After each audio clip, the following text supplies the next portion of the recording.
Hey, Coach, I just jumped on with my laptop. If you can let me in, thank you.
All right, well, here we go. We live, we live. If you guys don't mind, check if you can, check to see if we're live on YouTube, which I believe we are.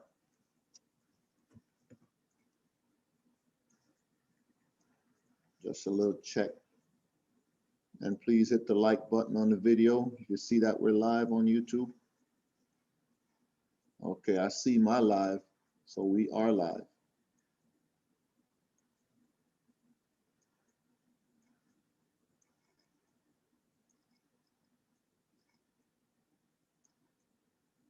Okay, I hit my like button. All right, so hi, Cardia, how are you? And hi, everyone that's on. We got some family, some friends here. Welcome. It's been a while since we've done, a YouTube. So I'm happy to be back. I'm happy to be talking about what we're going to speak on today. Cardia, you brought up, this topic today when we were having a conversation, and I think it's important for us to speak on it today.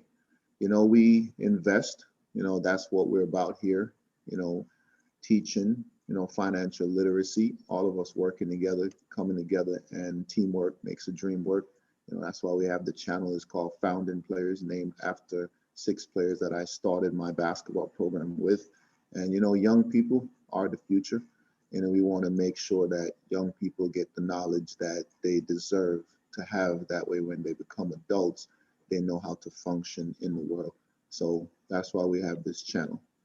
And as a team, we're here, to obviously benefit ourselves, but more so look out for the children that are the future.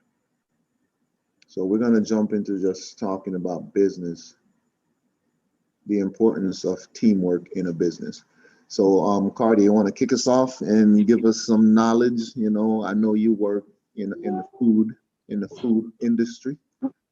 You can do it. Come on, you can do it. I'll jump in after you. But you work in the food industry, so you know all about, how to work together. So share some experience with us. Go ahead. The floor is yours. All right. Good night, everyone. I'm Cardia. All right. So the topic is about, teamwork and still investments and stuff like that. I'm a little bit shy, so you have to see with me, okay? All right. So I think one of the first thing in terms of investing or starting a business is to have a plan. So that's something that is the first priority, to have a plan. So for example, you're interested in a restaurant, like what I do. You have to think about the type of food that you want to cook, and also what you would need to cook the food, like in terms of pots and stove and all those type of stuff. And then the other thing you'll be thinking about is staff.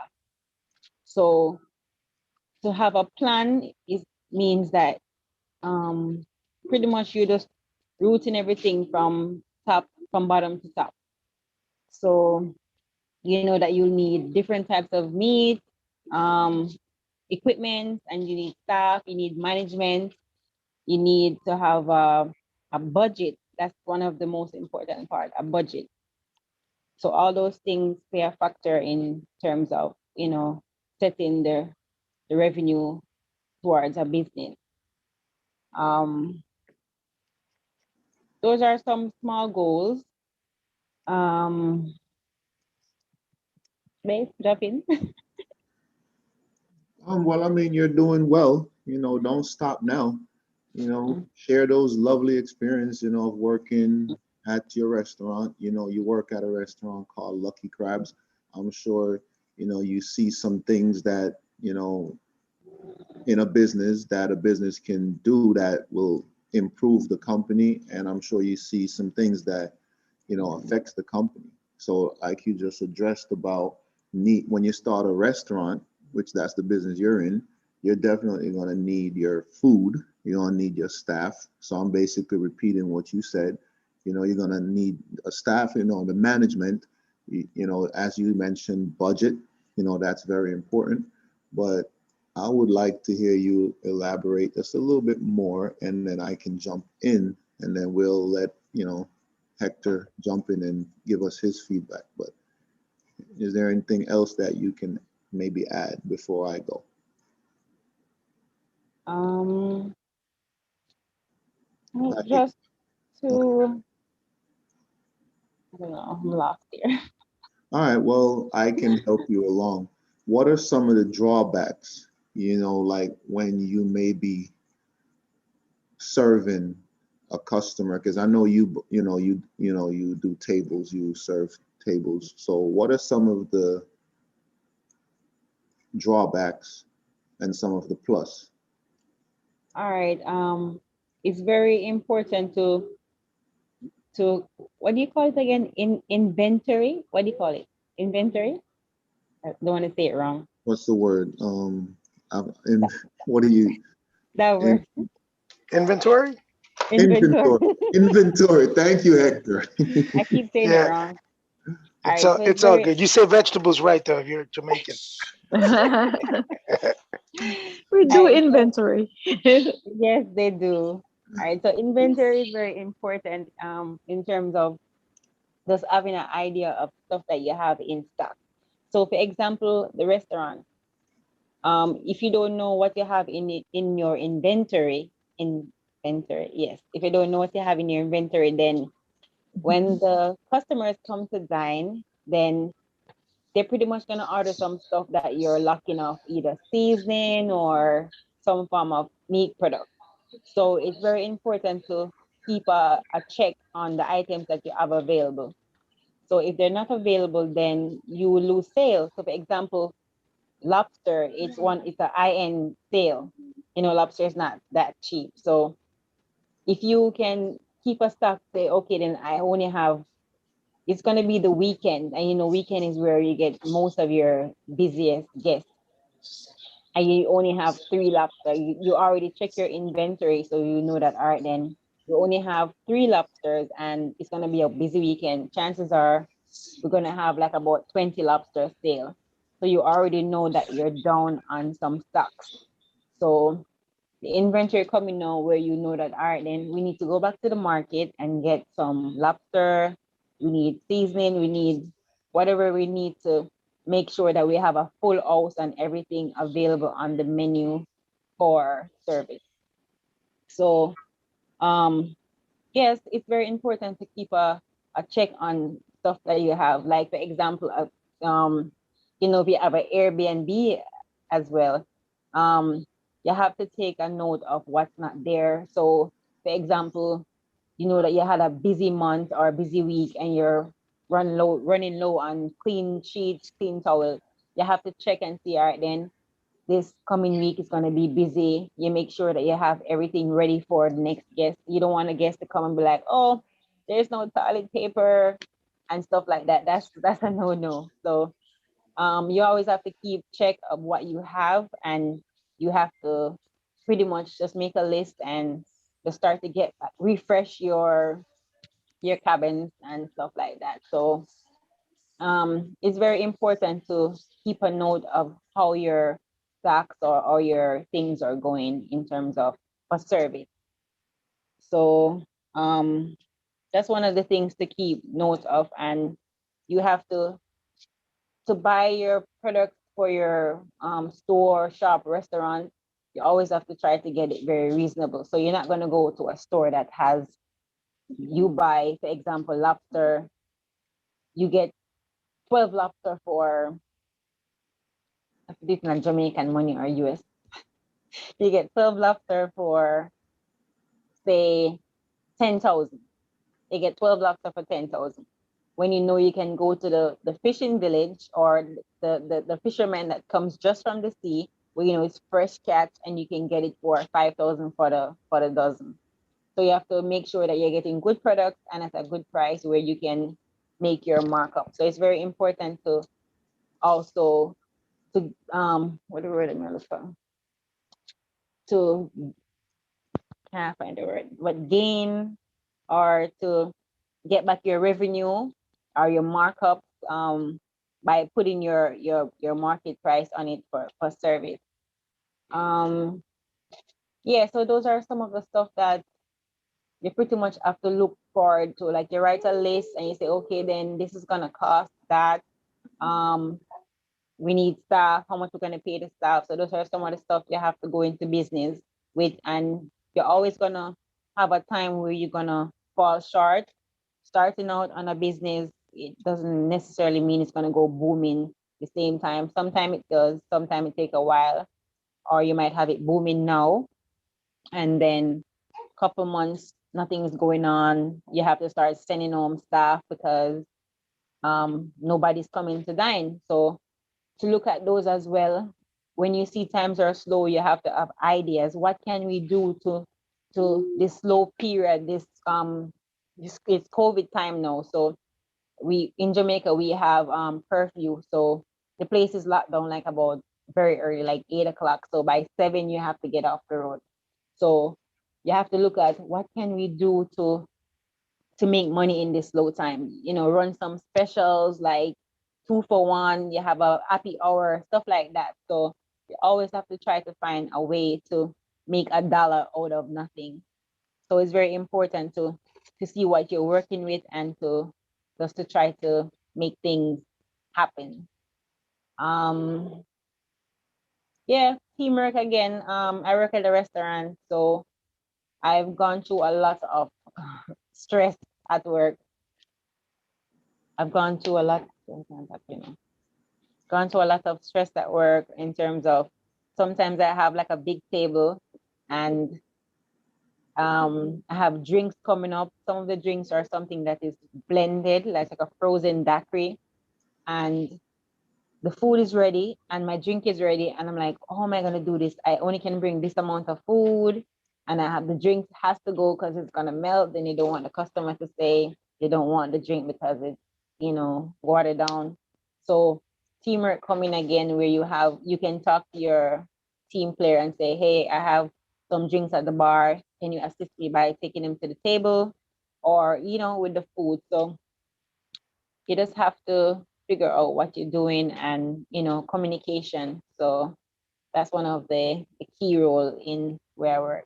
My bosses love me because I I do everything except cooking in the kitchen. So you're a team player.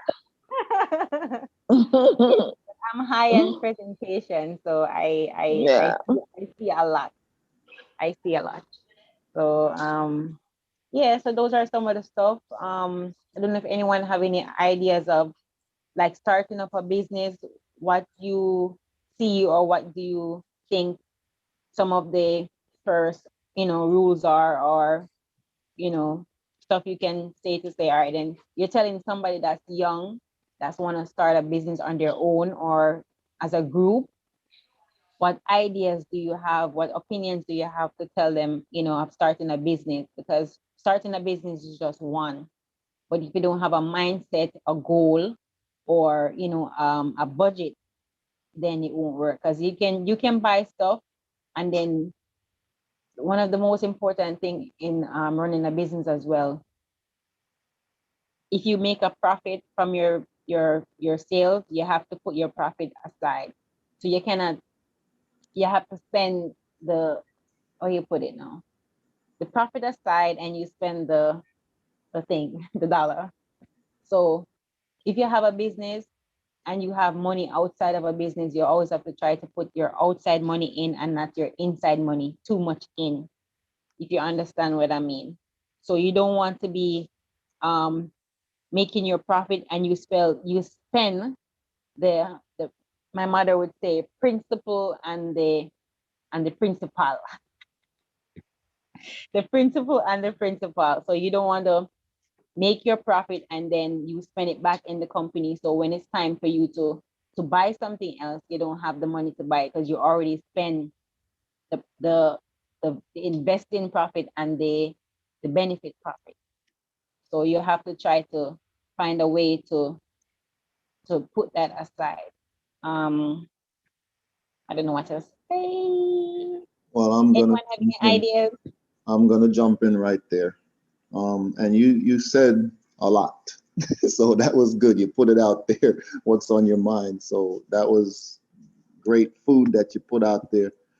Very good. Yeah, you did well there.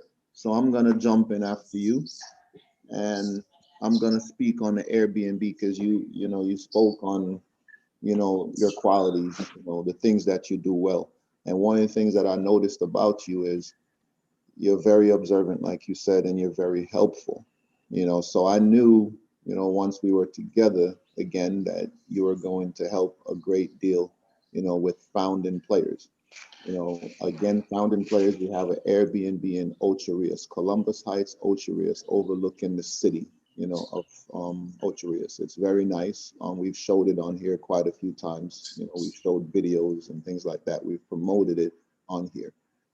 So one of the things that you helped me to do, Cardia, is to look at it and see what it needs, which you mentioned.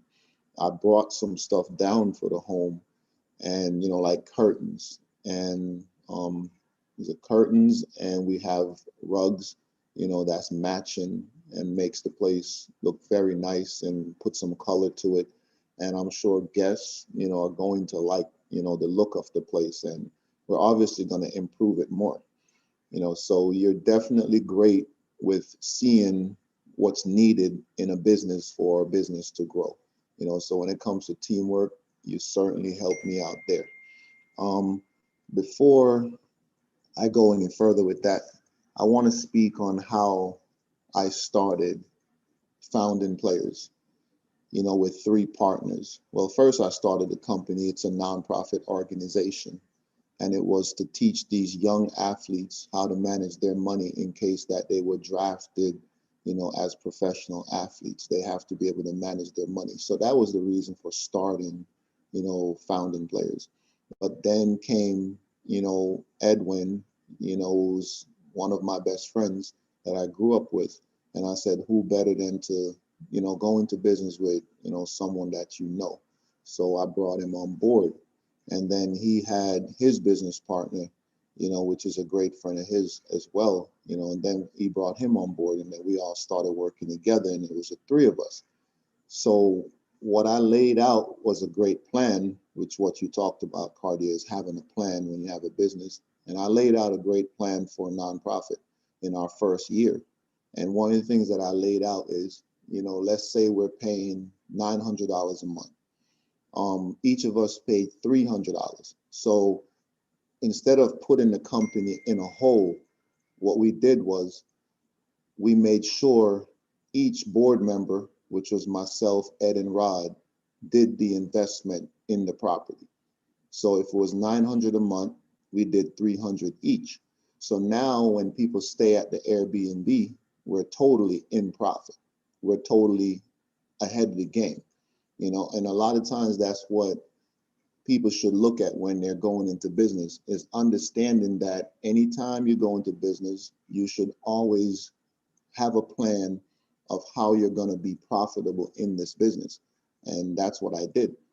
We figure if we invest our money personally, that we would give the business a great chance to grow. So that's one of the things that I did well. Now we're about investments. And what we did was the first year we were profitable. So took that money and we invested it when COVID started. So there's ups and downs in investments, but you got to stick it out. Nothing happens really overnight. Long-term investment is what I love the most, because it takes companies a while to grow. A lot of companies, they're just not going to grow overnight. So we did invest our first year into the stock market, so I feel great about that. And the reason why I'm mentioning the first year, and I'm proud that we invest, is because it's so hard. It got hard when COVID hit, that it would have been the easy thing to do was to pull the money out, or whatever profit you've made already from your investment, to pull it out and pay the bills that, is due, because not all of us was going to be able to pay that 300 per month like we used to. And not only the 300, we had other things that we had to pay as well, light bill, TV, so there's more that we had to pay. Let's just say investing about $1,600. You know what, I'm going to use that and I'm going to pay. I'm not going to personally do anything, but I'm a person who likes to stand my ground and stay locked in. So I stayed locked in no matter what, wasn't pulling anything from that. So my long-term plan is to leave that investment and change founding players, meaning like not change founding players, but give founding players the best opportunity to have big time growth through the first year of investment. As I said, it became difficult after that, but I know a lot of people have things that they need to pay, and they'll go and they'll pull from their initial investment and just use up their money. And before you know it, the money, let's just say you invest $10,000 in your first year and you needed that money, and you kept pulling and pulling, and now you're down to 1,000, or now you're down to zero. So now you're not invested anymore, and I tried to stay invested. So I never pulled anything from it, never sold anything from that initial first year investment. So from there on, I started gradually putting more and more and more and more on top of it, even though we weren't profitable any year after that. We've been in business for 3 years. So it goes to show you my long-term plan and staying focused in that plan, and that's how you grow a company. So right now we're here, we're together, and we're speaking on investment, and it may look right now like nothing is happening, but as I said, it's long term. You got to think long term, and you got to stand your ground, and that's how you build a business. And I'm very proud of I can say this, I'm very proud of how stubborn I am, because my stubbornness works for me. Because once I put my mind to something and I say, let's just say I invest $10,000 and somebody tell me, hey, pull from that, probably not going to happen. 99.9% it's probably not going to happen. And that's what I've done, for founding players. So one day we may wake up and Founding Players is $1 billion organization. Just want to put that out there. And I'm proud of that because I stand my ground. And as business partners, I do speak to my partners about how I feel, because definitely hard to keep it together, but I stand my ground. There's no way I'm pulling from initial investment that I've done in the first year for the group. Sometimes it takes a leader to stand the ground, and I've done that, so I'm proud of that. Very, very proud of that. So for everyone that's on here, just know one day, if everything pan out the way it's supposed to pan out, that initial investment may turn into something huge. because I stand the ground no matter the struggle. And Cardia, you actually came on board, and you actually making me see the light, you know, because you've done a lot since around April to improve the home, you know, and definitely want to thank you for that. There's been a lot of change for that, you know, so teamwork does make the dream work, and I definitely want to thank you for being team with me, especially. You know, we're together, and I want to thank you for coming back and reinforcing some of the things that you were trying to do in the first place. You're welcome. Yes, definitely. So I don't want to ramble on, but anyone else want to jump in before I keep rambling? Hector?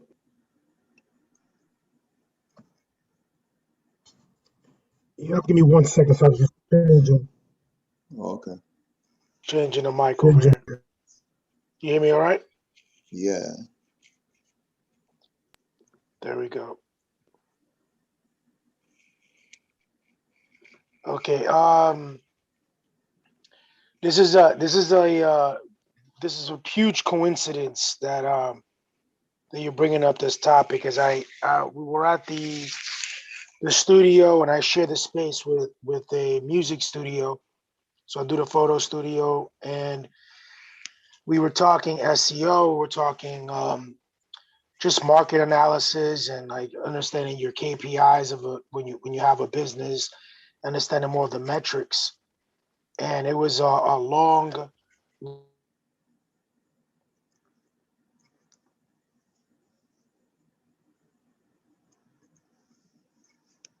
You muted. Do you hear me? Okay. Yeah. Okay. So yeah, as far as business, this is my fourth go at it. Having my own business. I'm doing photography now, but I've had martial arts school for 6 years. And just going back to what Cardia was saying about having a business plan, she outlined a lot in obviously in her industry. And business is business. If you're selling socks or you're selling smoothies, it's pretty much the same thing. I've learned now, transitioning from a martial arts school to photography. Um, Aside, having a business plan, I think something that if I could, I guess, add a few things, something that goes really quickly, or we don't highlight all the time, is, for example, Coach has his product is basketball, and he has a cause. So you have like a product or a service, a cause, and then a sense of community. And these three things go really, really, they have to have some connection to your business plan. And a lot of people just outline and go straight to the revenue stream, and that's important too. Understanding your numbers, understanding your key performance indexes or indicators to say, where's your money coming from? How do you profit, and how do you buy things low and obviously sell them high? Those are all very, very important things. But I learned, I was for profit, but what I was doing was, there was a cause added to it, and it was also I was building a community, and I did for several years. I learned from my predecessors. But going back, like, I actually took some notes. Give me 1 second.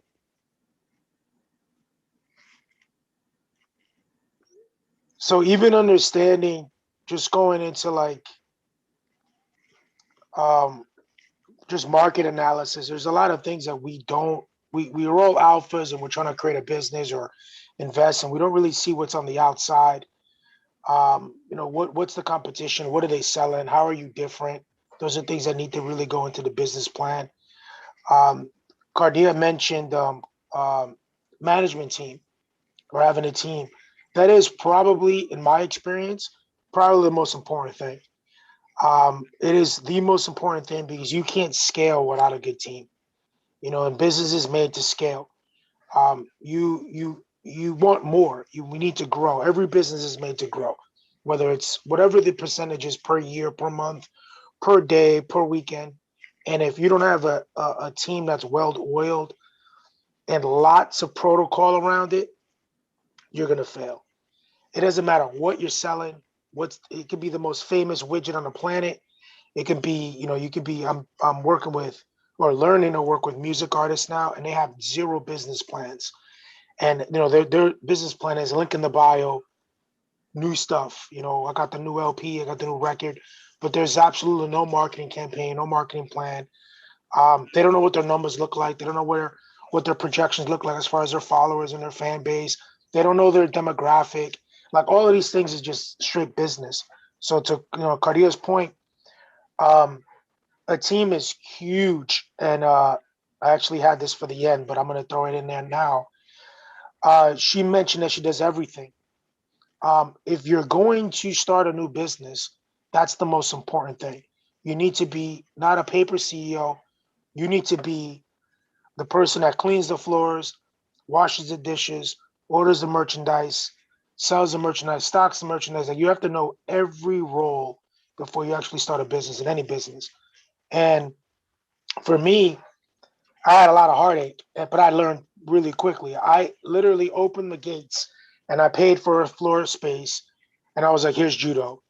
And I actually had 12 programs, which is suicide. It was business suicide after I learned that I couldn't scale.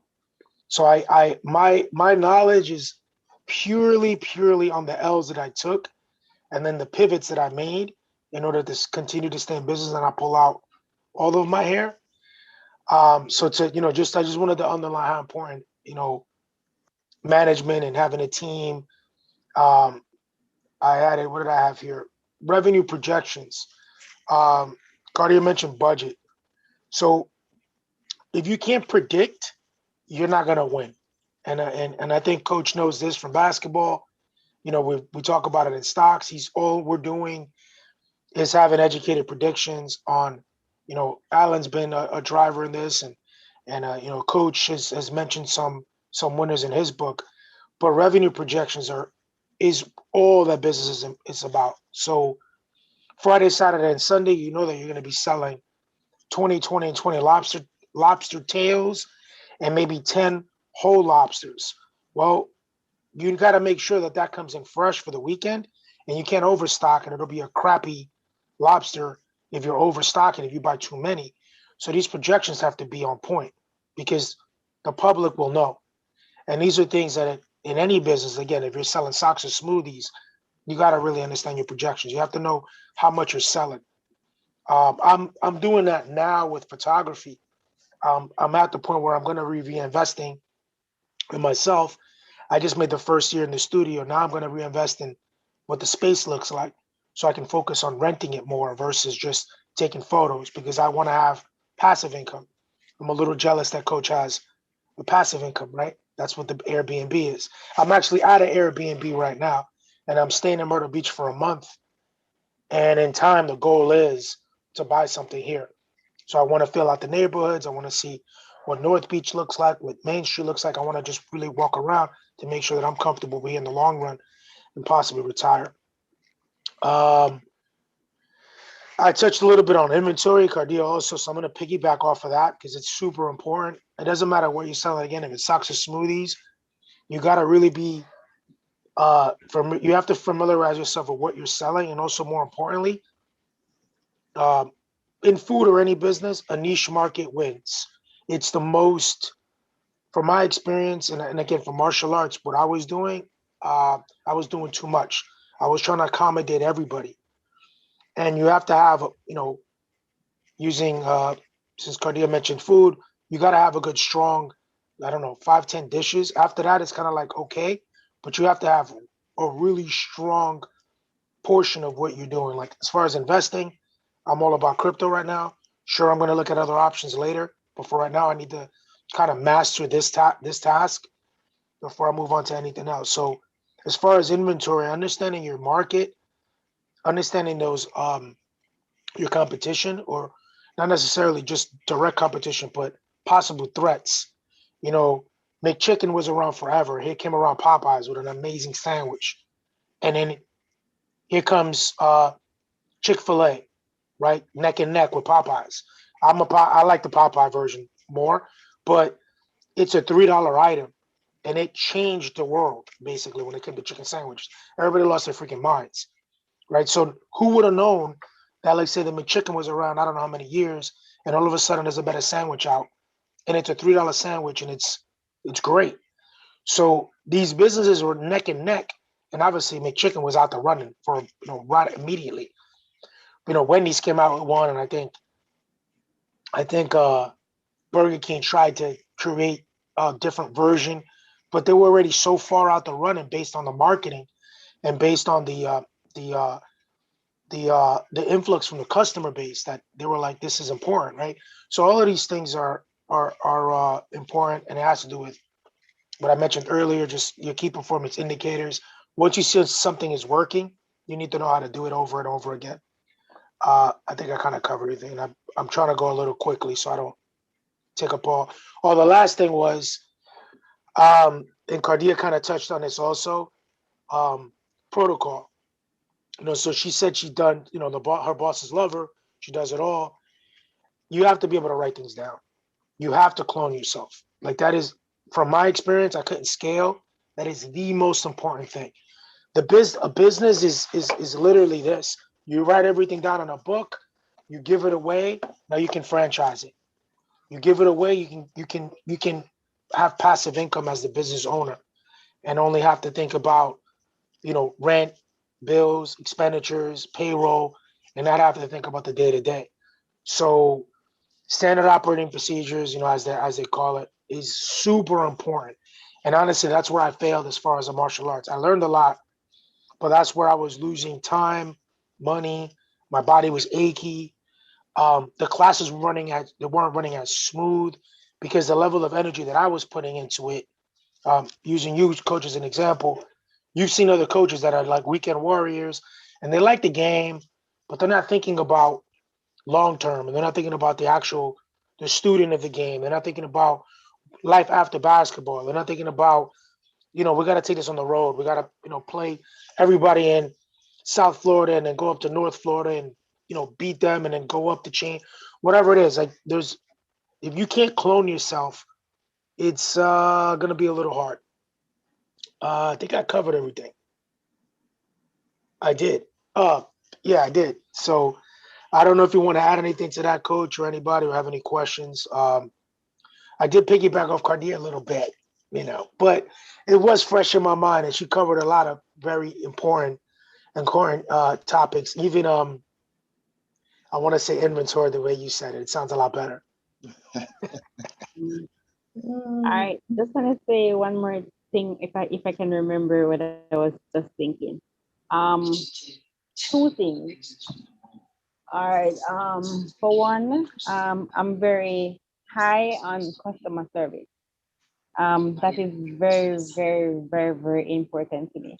So for like a restaurant or any business, sometimes as humans we have stuff that we go through on a day to day, like we can have a family loss, we can, we're like just cut off, we have no water, um, we're not feeling well, whatever the situation is.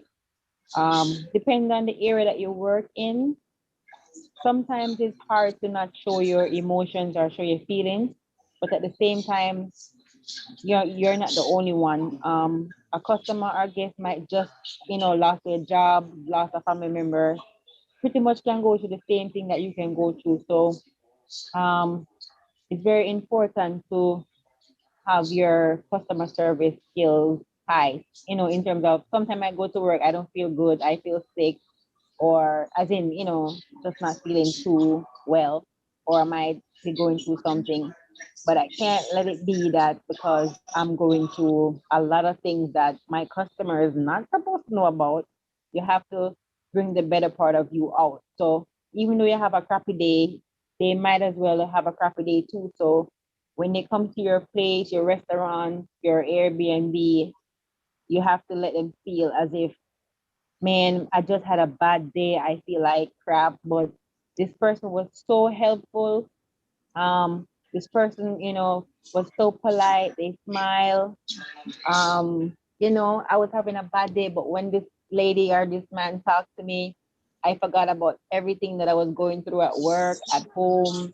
I just lost my job, but this conversation, or I go to this bar, this bartender made me something very nice, and man, it just gives me this one half an hour, this minute out of not thinking about the stress that I have to go back home to, or. So customer service goes a long way for me. um, I'm at work as well. I've experienced a lot of time.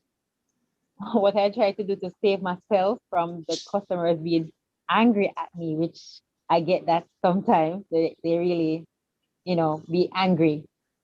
Um, I go in the kitchen a lot, so I see what the kitchen staff go through on a day to day. Sometimes it's really busy where they're even sweating in the kitchen and they're overwhelmed with stuff because we have a lot of customers. The place is really packed. I mean, the kitchen is running red. They have no break to go to the bathroom. They need a water break. They can't take any of those because the kitchen is piling up with orders. So I try to make my guests feel welcome or feel comfortable by letting them know what's going on. You don't want to have a guest thinking that, all right, then I want an appetizer, and appetizer is generally the first thing to come out fast, and you don't want to tell them, say, yeah, man, it come out right now, and then so the kitchen won't be able to give you that immediately. So you have to say, it's a very busy evening. You don't have to really tell them that much, but at least you let them know. So if they decide to wait on certain items, or if they were going to order a specific dish, they would say, all right, then dish takes, we have dishes at work that take 45 minutes to an hour. So if you know that the kitchen is very swamped, you might say, all right, then I'm not going to have this steak or this type of thing because it might take some time.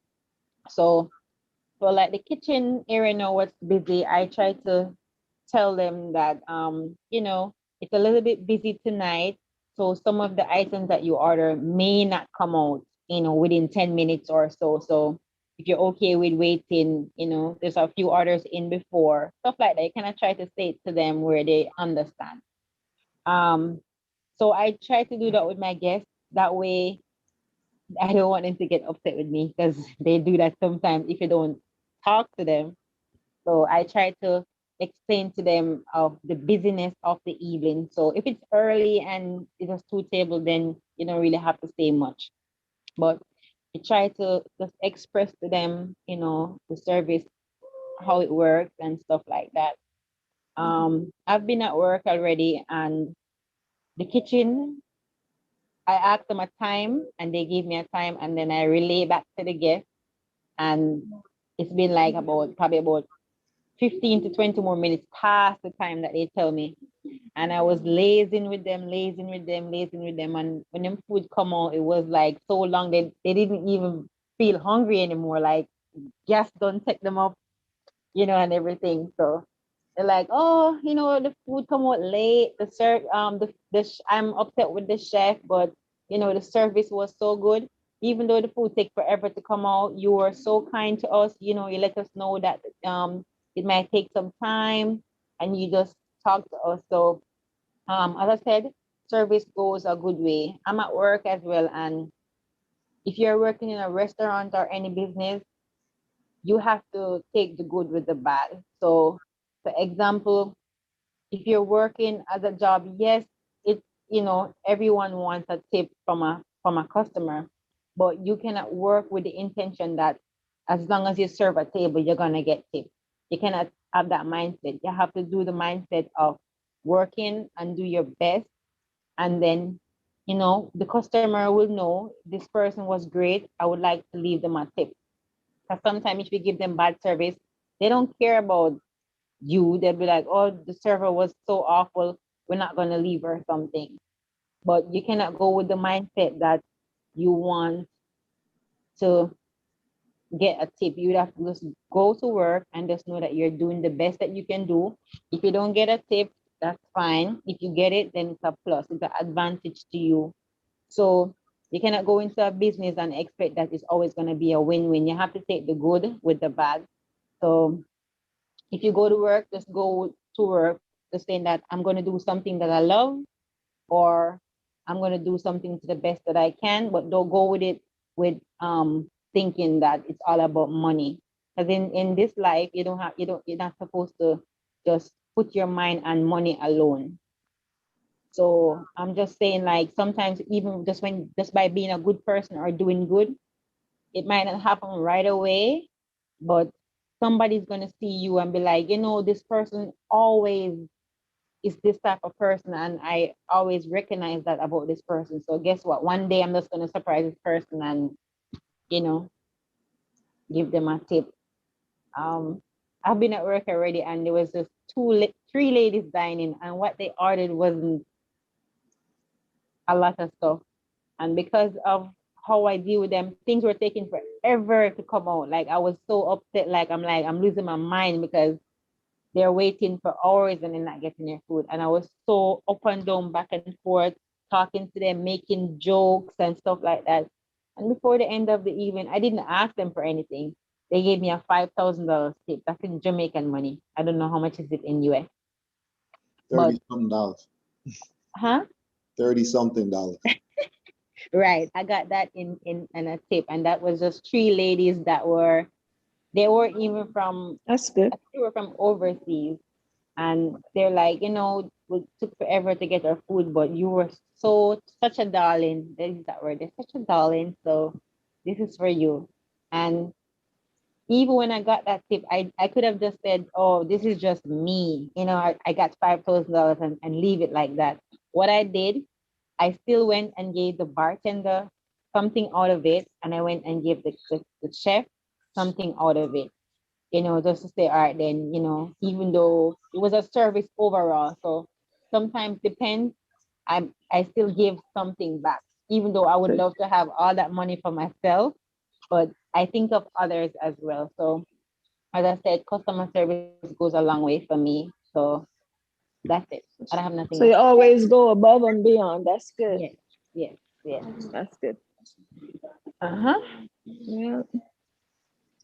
All right, I would jump in, but let me see anybody else, want to speak up. See who else we Not can. really. I just like the idea of how Cardia go about doing her business. Like she treat it like it's her business and treat people, even the internal customers and the external customers get the same treatment, which is a good thing. That's really good for business because people think it's just the external people that come into the business or customers. No, the people that's working around you is still considered customers. So you have to treat them the same, give them the same kind of treatment because that turns into like a teamwork where you get along and you get the job done much better. So I like how Cardia go about doing stuff. She goes above and beyond, and people look at stuff like that. Yes, definitely. Yeah. Yeah, I mean, you're 100% right that, like the example she gave of getting, the 5,000, she could Hmm. have said, I needed that and go home and pay some bills, Right. you Yeah. know, and instead, the people around her who might have been stressed out as well in getting the orders out, she still went and gave them The something. shares. Yeah. Their head, they may say, you know what? The next couple of guests that she's serving, we're gonna have to put some speed on it and get the stuff to her to get to their, to her table. Right. Things like Yep. that does happen, where you can motivate the people around you, because sometimes, believe it or not, sometimes bad customer service comes from people not wanting to do their job because you said it, Cardia, you don't work for tips. You work the person you are, you show that, to customers and to your Hmm. coworkers. But not everyone have that capability to do that. Some people say, you know what, if they're not going to tip me, I'm going to take my time And and I'm give not them gonna. a tip, Yeah. and Yeah. but if you give them something out of your money, deep down inside they may know, man, I'm not sending that drink out no time soon, because those people ain't going to give nothing. you know, but when they give something to you and you come back to that person who's saying that and say, yo, here's $500, you know, they feel good about that, and they probably feel bad within themselves for what they originally thought, you know, and then they come back to work, or right away they change, you know. So you can definitely affect people, you know. So that's why it's important to know who you are around, to be who you are. You know, if you could change someone, you know, if you could, we can't change people that easily. So if you could, then great. If you can't, you know, find a business and find a job that you can affect people. And I think one of the things I love about Cardia is she always seemed to find something to do that's going to work for her, you know, and that's what you have to do. So if she started a business, I'm sure she would put the right people around her, who Sorry. experience, you know, that's going to help her business grow. And like I mentioned about the Airbnb, I had a lot of pressure on me, you know, to do quite a few things like Hector is saying, you know, you got to be this, you got to be that, you got to touch on everything, you got to do everything, you got to wear many hats. It can be difficult at times to do that, you know, but I was doing it, you know. But Cardia came on board and made me feel like, hey, listen, you know, I'm gonna, what do you need? You know, what do you need me to do? And I said, well, here's what I need. And then she provide that, you know, she provide that with her ideas. And currently it makes things a lot easier, for me. You know, there's times when I might not have the money right away to buy some of the things that she's stating that we need. And then you'd be so surprised how you just get that thing because of that positive attitude that she has, Mm-hmm. because the place needs it, you know. So sometimes, you know, let's just say you you need to buy a couch for $1,000, and she suggests, hey, you need a couch right here. And you know, before that you might say, man, I need a couch, but I'm not getting no couch because I can't afford the couch. But with her attitude is like the couch comes, Mm-hmm. you know. So Positive. yeah, you know, it really feeds off on others, you know, and in turn Yeah. you give it back because she's giving it to you. Mm-hmm. You know. But who else is on that wants to say something? Everybody just listening.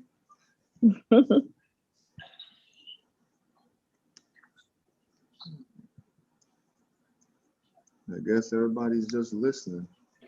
I mean, How's I your can say something oh, Go go if you ahead, ahead. guys want. Anna. Thank you. Jeez. I mean, I can say something. I mean, I don't really have any experience with business. And by the way, Cardia, everything you said, girl, is on point. Yeah. Is on point. But as far as like business wise, I am not a business owner, but I'm currently becoming an entrepreneur because I'm currently writing a book. The one thing I do realize is that you have to have a lot of dedication. And I don't think people realize how much time you put in to starting a business, much less having it run, much less having it grow and expand. Because like for me, I work a full-time job and I'm currently writing a book dedicated around my son because I love kids. And I'm like, it's a good idea. And another thing, you have to be passionate. But I don't think people realize how much dedication and how much time goes into it. And you have to have like loyal people around you. Like you said Yeah. earlier, like you could have never said it better. Like you have to have good people who can help you. So, I mean, that's pretty much all I wanted to add. That's it. You done already? Who Pretty much. was that? You said, who is that? Yeah. Anna. Oh, okay. That Yes, Anna. was good. Short and spicy. All right, that's Anna for you. Um, yep. Actually, how I met Anna, you know, is doing deliveries for her. So, you know, Oh. I'll speak on that. You know, I do have two businesses, and both of them are nonprofit business.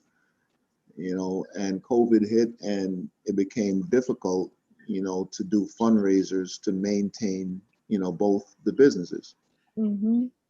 So in turn, I was able to manage, through COVID, and I'm glad or thankful, for that I was able to have some, money put away that was able to help me. And with some of the opportunities that, the government offer, I was able to also have that be of assistance to me as well. But I was pretty much stuck in my room a lot through COVID, Mm-hmm. doing research. And there was times when, I felt like I had to go get out and, get something going. And it took me a while to do that because I was so locked into figuring out what to invest in. And I'm glad that I took that time to do that. Sometimes people come to you and they say, hey, you should this and you should that. Sometimes you have to take a good look within yourself. And if you have a great idea or you feel great about your idea, you have to stick with it. You have to stick with it. You can't allow anyone to come in and make you do something that you're not ready to do. So a lot of times we need to look deep within ourselves. And if it's a business that we believe in, we have to stick with our guns and just go in blazing and just stick with it. Because if I didn't stick, if I had listened to people around me telling me what I should do, I wouldn't be where I am today with the sacrifices that I've made. I needed to pay a lot of bills, and I had great credit score, but at some point, when you have your goals set, you have to stick with it if you believe in it. And I've done that, because I understand credit very well. You can change your credit score within a month. There's ways to go about that, and I've sacrificed investing and not telling anyone. This is not no advice. I'm not telling anyone go out there and not pay your bills, pay your bills. But me personally, I've sacrificed not paying some bills to do some investments, especially if them bills is not beneficial to me right at this, at this moment. If I can get around it, I get around it, and I've done that. And some people may tell you otherwise, but if you believe in what you're doing, and like Hector mentioned, sometimes you have to predict the future. Because if you don't, how else are you going to get ahead in life? You have to predict the future. You have to say, like he said, when I'm coaching the game, if I'm going to play I'm here. team, I'm looking at the players from the other team. I'm looking at, oh, I seen that kid play before. I seen that kid play before. If there's 12 kids on a team, I'm analyzing every single one of them and how they play. And not only how they play, but how they carry themselves. So when I go to play them with my team, I'm predicting a win or a loss. So how do I know I'm going to lose? Because if I match my team up against that team and I see where my team is defeated, that's a loss. But if I see I match my team up to where we can defeat them, that's a win. That's our prediction, and a lot of times you do that with investment. You have to put your time into stuff you believe in and make a prediction, and I'll jump into Moderna. I made a prediction. There's a lot of analysts out there who will tell you, oh, it's going to hit this number. This is where I think it's going to be. It's a prediction. I'm a firm believer that I can do the same thing, because of the demand of the vaccine. I can predict, what's going to happen for my own good. I'm not telling anybody else, not advising anyone else what to do, but I'm always saying Moderna is going to go $500 or more. And I've been saying that since Moderna was under 100, you know, and right now Moderna is over 300, almost $400, you know, but I've been saying that, and it's my prediction, but I know why I made that prediction. So each and every one of us got to know what we're investing in. We got to do our research, and we got to believe in what we're investing in, you know, and that's kind of like what's important with any business that you start, is to believe in it and just have a plan and just stick with it and never stop because you believe in it.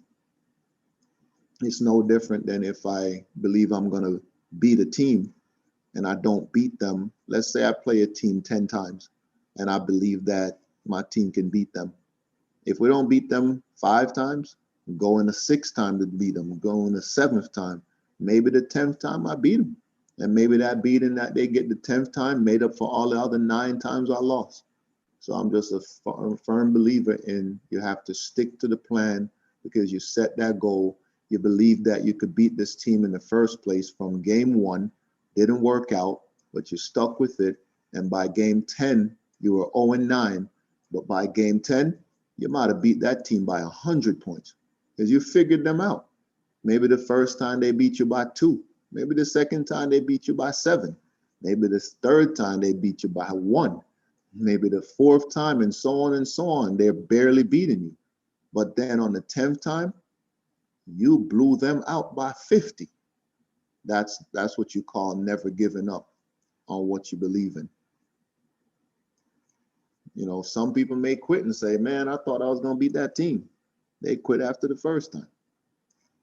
You know, so I think that's a solid example to stick to your guns for what you believe.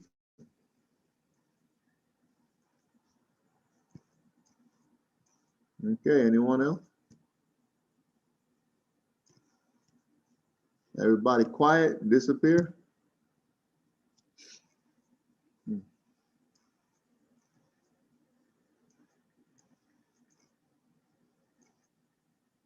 Hello, Hector?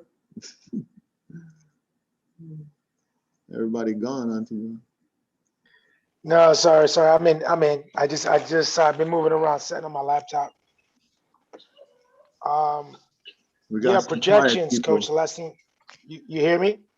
Yeah, I hear you. Sorry I had to cut in. I was just saying we got some quiet people. Yeah, we got some quiet people. All right, go ahead, Hector. They're hungry. I'm gonna have dinner anyway. Okay. All right. I'm gonna mute for a second. Huh? Ricardo disappeared or not? No, I was saying I was gonna mute for a second. Oh. Hector, go ahead. Floor is yours. No, just to reiterate how the importance of just projections. It's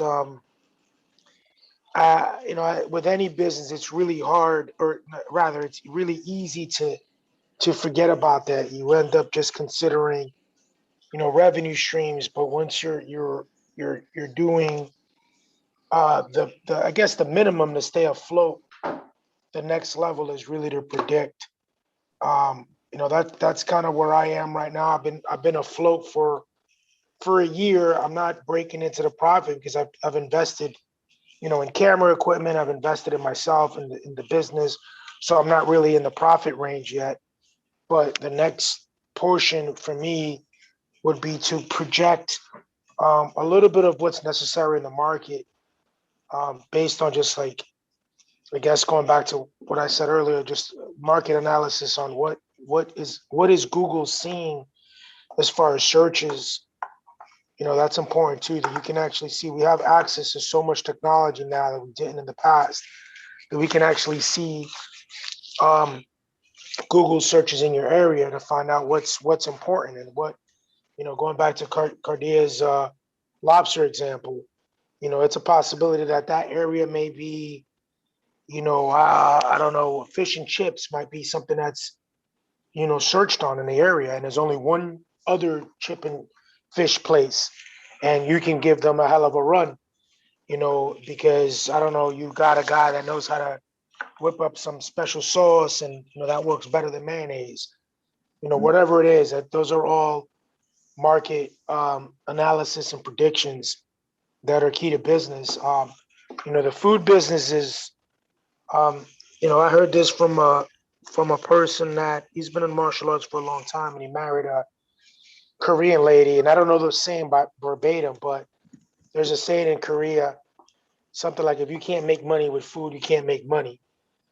Because it's the most, you can make the most margins. It's the most risk. Food is the most risk, 100%, but the margins are the highest. You get an egg on a roll with cheese, that'll cost you 30 cents, and you mark that up to 250, 350. If you're in Midtown, that's $4 for egg and cheese on a roll. You throw egg and cheese and bacon on a roll, that's 550, that's $6. And you're going from, 6.55 cents, you can mark that all the way up. Obviously your rent's higher in Midtown, the cost of employees, there's a lot that goes into pricing. It's not just the market. It's your individual cost per item and per, I remember there was a chef that broke everything down to the size of the lettuce that he's putting in a hamburger, to the seeded buns that he's using. He broke it all down, and that's how you're able to price things. Well, I've gone to several martial arts seminars, and I remember the first or the second one that I went to, um, one of the speakers basically broke down price of services based on the price of the salary of the solopreneur. So if you want to make 100,000, if you want to make 70,000, if you're okay with 30,000, whatever it is, then you have to price accordingly. Your services have to be priced accordingly. You have to, you have your rent and your services. Your rent and your salary are the biggest two expenses as a solopreneur. And these are just things that you just consider. I was thinking executive summary. That's not what I meant to say. A business plan, and some of these things are actually not highlighted in the business plan. These are just concepts that you either you learn or you learn them in business, or you have to seek. Because they'll break you. Coach was talking about predicting other his competition, other players. That I had to do in my school. I had to understand what the market, who are the bigger players in the market, what were they offering. To Cardia's point, the customer service aspect is huge. What level of customer service am I providing? And then I think it might have been Joy that mentioned. She mentioned people in the area being customers. So when you combine all of those things, you're looking at repeat customers versus new customers, and how do you convert those new customers to repeat customers? Like it's just so much of an analysis that has to go on in your business, and it goes back to protocol, to having these meetings, which I had a really long one last night with our team, and having these meetings and really understanding and making room to understand even that, because I think it was Joy that was talking about, or Anna talking about writing a book. There's so much planning that goes into starting a new business, and most people literally do what I did, which is I wouldn't recommend that. Open the doors, pay the lease, and say, let's go.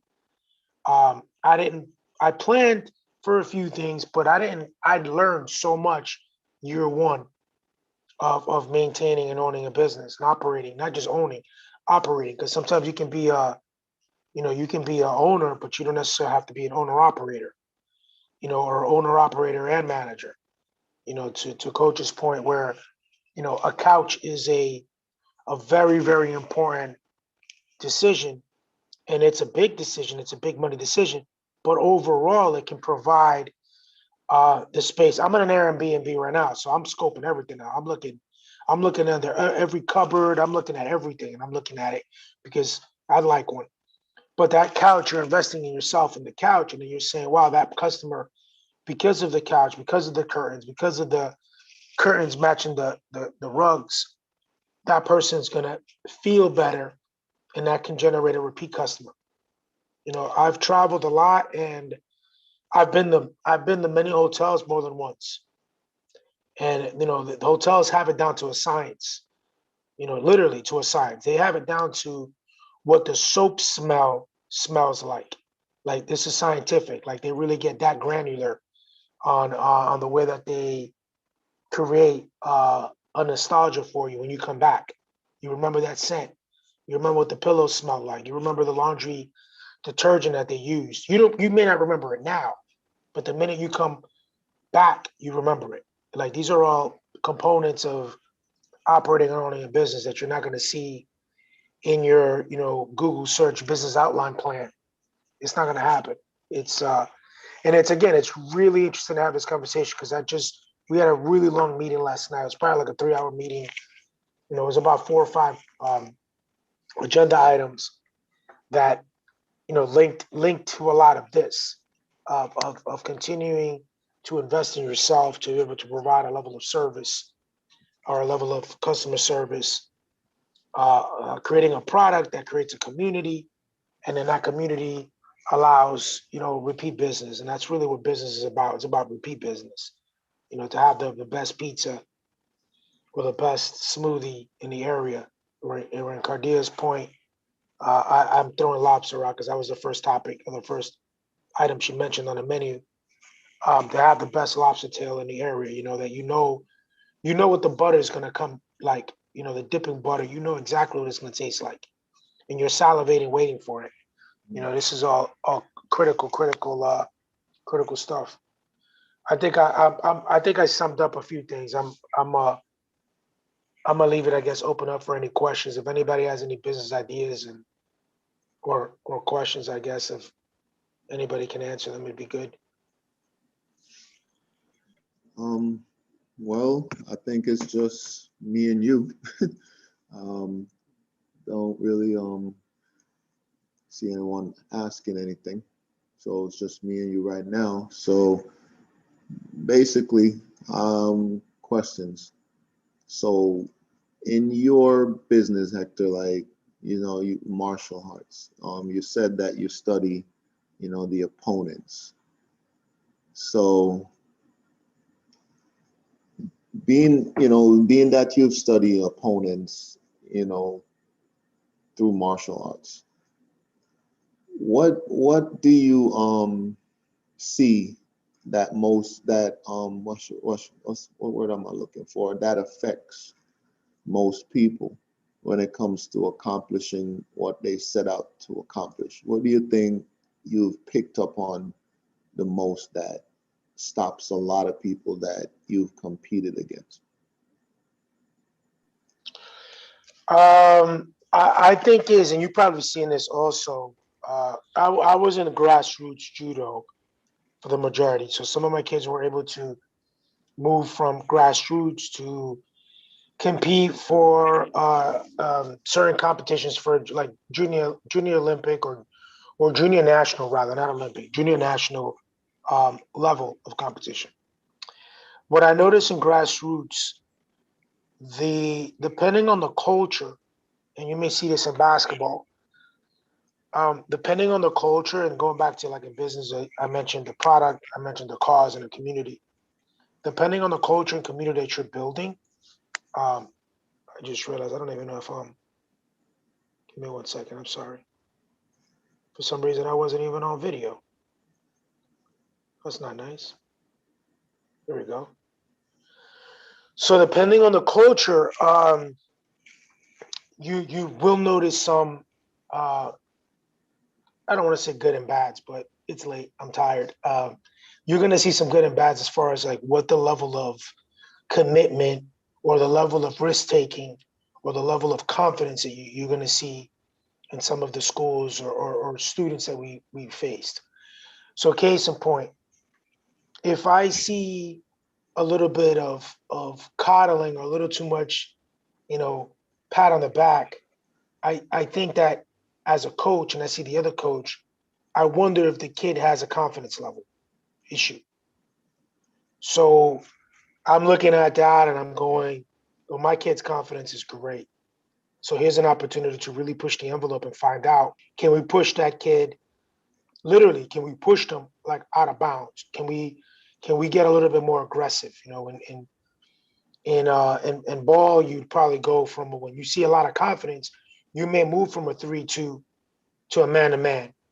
It's risky. Man-to-man is always riskier. But if you have that opponent beat, then comes the double teams or comes there's a lot that can roll from that. The safest plays are, going to be a 3-2 or a 2-3 defense or whatever. Those are safe zone from what I understand it. And we do the same things. And I notice a lot of my early or our early accomplishments. I don't want to always say just wins, because there weren't always wins. There were lessons learned, but had to do with that. Had to do with combating and projecting. Okay, like say in grassroots, and again, I'm trying to think basketball as well. We know that there's certain plays that are very, very basic on a rudimentary level. They're very, very basic. So what I was able to do, if you don't have the basics 100%, we're already working on the counter. We're already predicting. So let's say for you, and correct me if I'm wrong, because I'm trying to think basketball. I always like to think the whatever's on the other side of the table. If you know you're not going to get great shooters, you need great rebounders. So if you know the other team can't shoot, you need to be able to take the ball to the other side and you shoot the ball. You need to rebound the ball and go hard on offense. So that means your cardio has to be retarded, because you're bringing that ball end to end on every play. So you do that 10 times, you got 10 points ahead. You're already 10 goals ahead. Now their stamina is crushed. So now you have to regimen your team so you're not dead on stamina for the next quarter, the next period, or the next half. And then you're raising a ridiculous amount of confidence. So now that you're raising confidence, it becomes a domino effect. Confidence is up. So now their scoring is going to actually suffer, and your scoring is going to improve, and the points go up from there. So these are just like projections that I've seen on the mat that are just like, a lot of it is just psychology. When the confidence goes, the whole game goes to crap. And this is on a grassroots level, even more so. But then we see it again on a pro level. That's how these guys are able to talk to each other the way they do. That's why they get in each other's faces. This is all breaking confidence. This is Mike Tyson 101. This is Ali 101. These are one of the two biggest trash talkers on the planet. Mike would say the wildest things, that we eat your children. That's the breaking before he hits you. And we see it on a grassroots level, not to be all, demonic about it, but you have to play the game the way the game is played. And you have to see the flaws in your other team and be able to create those projections the way you mentioned, about Moderna. The playing field changed, with COVID. So Moderna is the bigger, the bigger, the biggest possibility to have a good outcome on what's happening. So the same thing in judo for me. I remember going against teams or coaches that were 3 generations. This guy was ranked 47 in the world, right? So this guy, his father was first of all, it was a Japanese family. And I was able to predict, we're going to do X, Y, and Z. And it was a great feeling, because it was a matter of saying, I know what we're capable of doing. Now let's execute it. And it wasn't a difficult to execute. It was just had to do with a lot of timing. And that's, I think, super key in business and sports. We're constantly projecting. We're already saying, we're figuring out to get mathematical, we're figuring out the variables before we even know what the equation is. Like, we know what the variables are. We know that 1 + 1 plus something else. We already know what the something else is before we even start solving. And that has to do with, with tenure. It has to do with, a keen eye for observation. Like, I noticed that about myself early on. And again, I have no national championships. I haven't even competed on a national level. I've competed on a regional level, on kind of important tournaments in my heyday, I guess. Um, didn't medal, but my kids did a lot different because of my observations. My coaches didn't give me the skill set that I gave, my students. And a lot of it is going back to what we're talking about business. It's about those projections. Mhm. It's some of it is risk taking, but a lot of it is just observation. It's just, okay, what are we doing? And going back to Moderna, that's an observation. Some people looked at, we're on Zoom right now. Who would have known? Microsoft had an 8-year head start with Skype. Where is Microsoft with this? Zoom destroyed everybody. It was Blue Jeans and Zoom. And I've used Zoom at work. I've used Blue Jeans. We've used these technologies. All of a sudden the pandemic comes. I wasn't thinking Zoom. I wasn't thinking Home Depot. I wasn't thinking Airbnb. I wasn't thinking Uber. Public transportation was shutting down. Uber spiked. It took regulations. It took time. But these are the things that it takes to really literally have a checklist possibly, you know, and I'm sure when you're looking at ball, you're looking at other players, you have your mental checklist. You may not have a physical checklist, but you're looking at it. Is this kid only can this kid only drive to the right? Is he only going into the paint to the left side of the basket? He may drive right, but he shoots left. All of these things are important. Like for us in judo, it's like, okay, he grips left, he throws right. He grips left with the left foot in front. He likes to play right-footed, but he doesn't throw right-footed. He throws left-footed. Like there's all of these things that we're looking at. And then as a coach, you create a regimen, or you create a with pattern recognition. This is what we're doing in stocks. This is what we're doing in crypto, right? We're looking at patterns, and we're looking at how the environment, changes. As the environment changes, we change, or we don't. We stand tough. You've talked about that a lot. You're like, you're not budging on your investments. I was going to talk about it earlier, but you were on a roll. But I took money out from my studio because my credit was really bad. It's funny you were talking about credit. My credit just went up 30 points. So I've took ridiculous dumps in my credit. I'm just rebuilding it now. So I was in the low 600s at one point, and I'm in the almost mid 700s within a year. And it took, when I had my martial arts school, I didn't pay bills. I needed to stay, pay rent. So my credit cards took a hit, my personal finances took a hit because I was determined. And that's what entrepreneurs do. Entrepreneurship is about risk. Entrepreneurship is about risk. It's not about reward. It's really about risk. Entrepreneurship that's literally the literal definition about entrepreneurship. How much risk you can take in order to create a profit. Our stomachs are just built different. And then my mom the other day told me, you don't have to do this. Like, I'm starting another business, I have a photography business now, and I want to do the Airbnb thing. She said, you don't have to do this. You're absolutely right. I don't have to do this. I want to do this. I want, it's in my belly. It's in my stomach. I have to do this. My son one time said to me, he said, Papi, why you have to always turn everything into a business? And I'm like, why do you have to breathe? Like, I don't know any other way but to think, can this make money? Can this work? Can this solve something? It doesn't even have to be about money.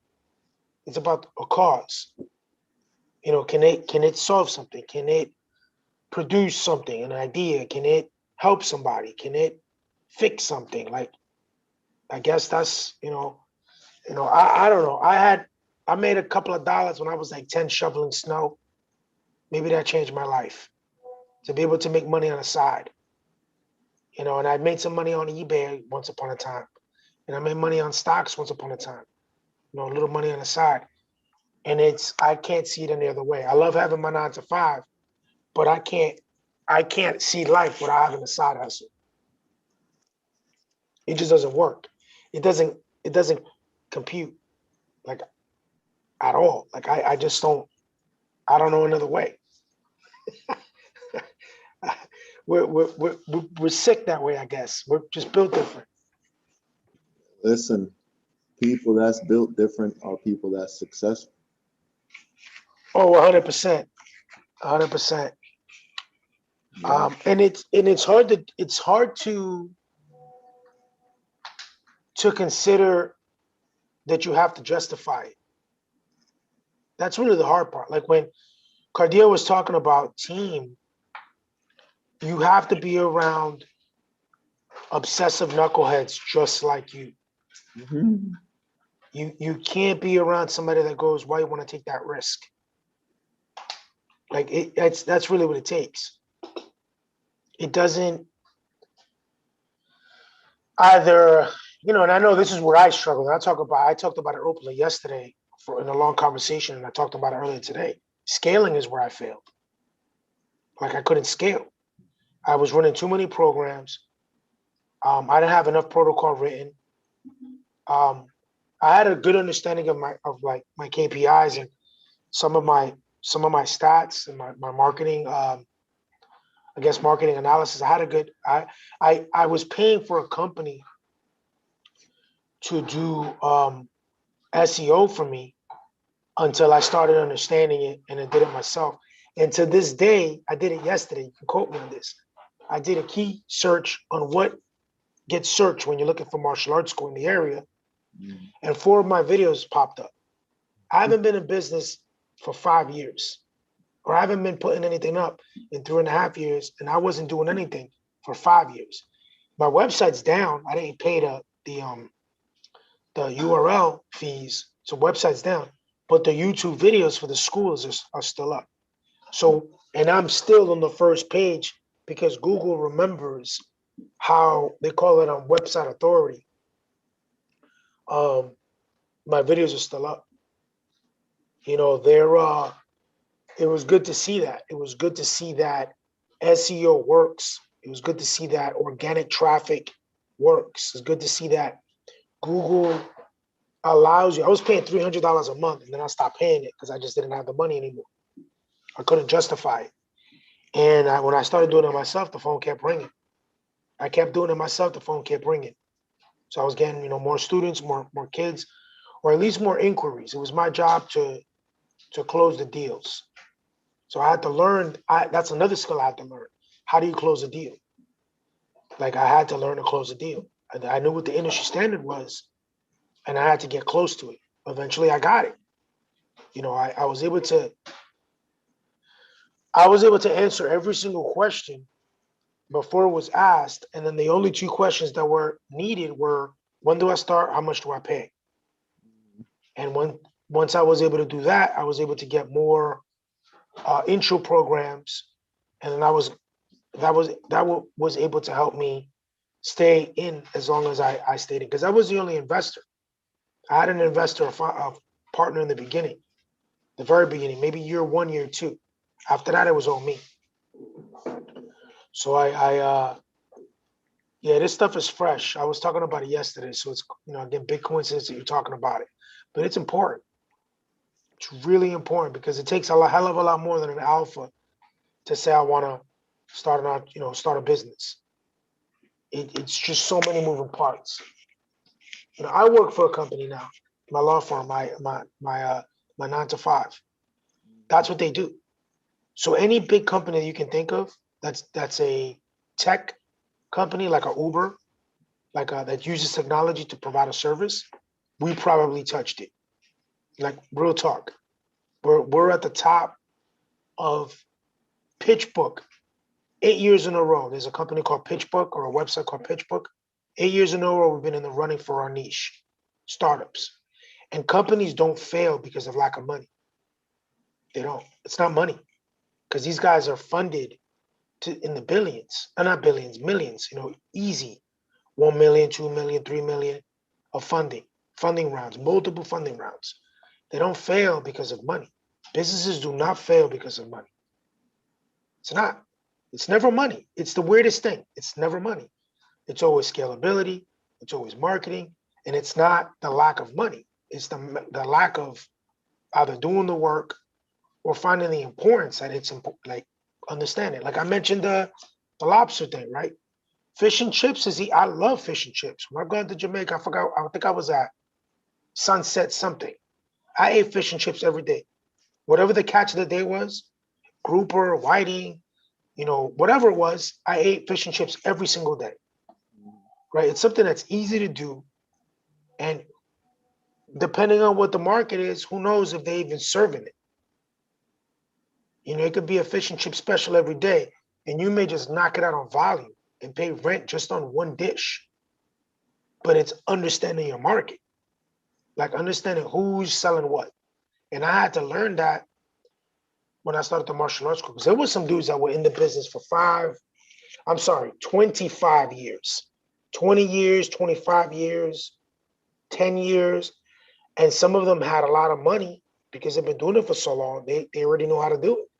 So their marketing efforts were a lot higher than mine. So I'm like, I got to get back to the grind with photography. But now I have to invest in myself.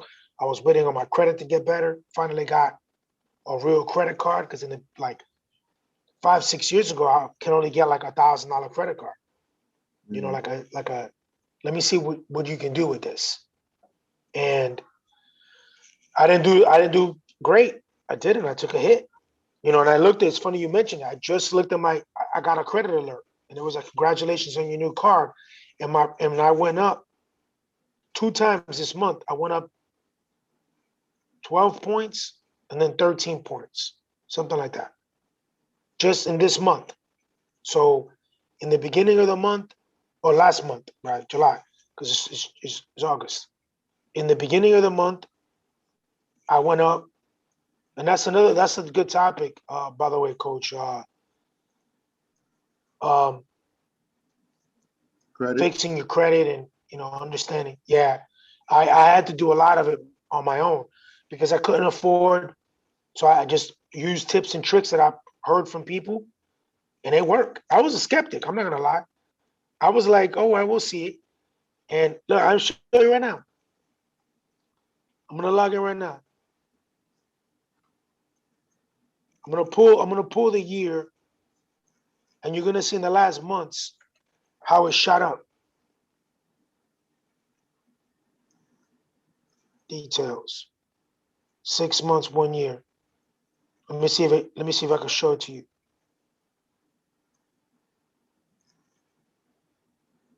Look at the year. Oh, I don't know if this is gonna work. Crap, because of the light. I'll send it to the group. But I went from 630 within a year. This is on Credit Karma. 630 to 730 exactly, 100 points in a year. 630, and I was below that. I think at 611 at one point, but it can only go back a year. 6 months. I mean, it looks like that, and it jumps. I'm gonna send it in the group. What am I talking about? I sent it in the group, and this is a real thing. This affects your entire life. I couldn't get larger credit cards, and I couldn't invest. Not that I want to blow it all out, but if I can get 2-3 grand to do something with it, I could. I mean, I would, and now I have it. Yeah, I'm definitely proud of the efforts, and I want to get closer to the 800 club. But I think 750 to me would be phenomenal compared to where I just sent it to the group. Compared to where I was, I was nearly almost in the 500 mark. I was at 611. And it's because of high credit utilization. I mentioned, entrepreneurship is about risk. It's not about reward. So I was hurting in that department that I needed to take more risk, and I couldn't come back from, the money wasn't consistent. So going back to, the point where revenue projections, Cardia was using your lobster example earlier. So using, understanding, when the money is coming is critical. It's really, really critical for a business because then that will allow you to buy more, spend less, make more strategic decisions, based on what you have, not what you're getting. That's another thing. Sometimes as an entrepreneur, you see money and you're not sure when it's coming. And then when it does come, you make decisions that you could have waited. For example, the couch, right? Using a round number of $1,000. Let's say you know that there's going to be a tremendous amount of bookings in mid-August. Well, right before mid-August, you know that there's going to be some money coming in because you've looked at your projections from last August. So you know when you buy, when you could afford to spend X more money. Or if you had a tremendous amount right before hurricane season to spike up, because I know in September it's kind of like it gets a little bit funky in the Caribbean. So right before hurricane season, you know you're going to be dead in November. You might as well spike August now, so you can try to get some deals in. Whatever the deals are, like these are just, but it only works through KPI. It only works to really seeing your performance indexes and trying to maneuver accordingly. Like all of this stuff is super fresh. Again, it's really good that you're even bringing this up because I got to go back to basics with the studio investing, and I got goals. Like my goals are in Airbnb, and they're definitely to invest more. So my money goes right back into my pool. If whatever I make in photography either goes back to buying equipment or paying back my debt. I don't have to buy any more equipment right now. So whatever I make goes back to paying debt. And once I'm done paying debt, um, it goes back to investing in something else. My 9 to 5 keeps me, you know, full, keeps my pockets, keeps my belly full. And I get an allowance from that. And that, I do what I can with that money. But every single penny goes to the family pool. This Airbnb, I'm here a month. In a month in Myrtle Beach. That's the family paid. Um, but yeah, I don't know. You saw the Credit Karma. I didn't look at it yet. I'm gonna jump in. I ain't look at it yet. I'm gonna Yeah, jump yeah, in.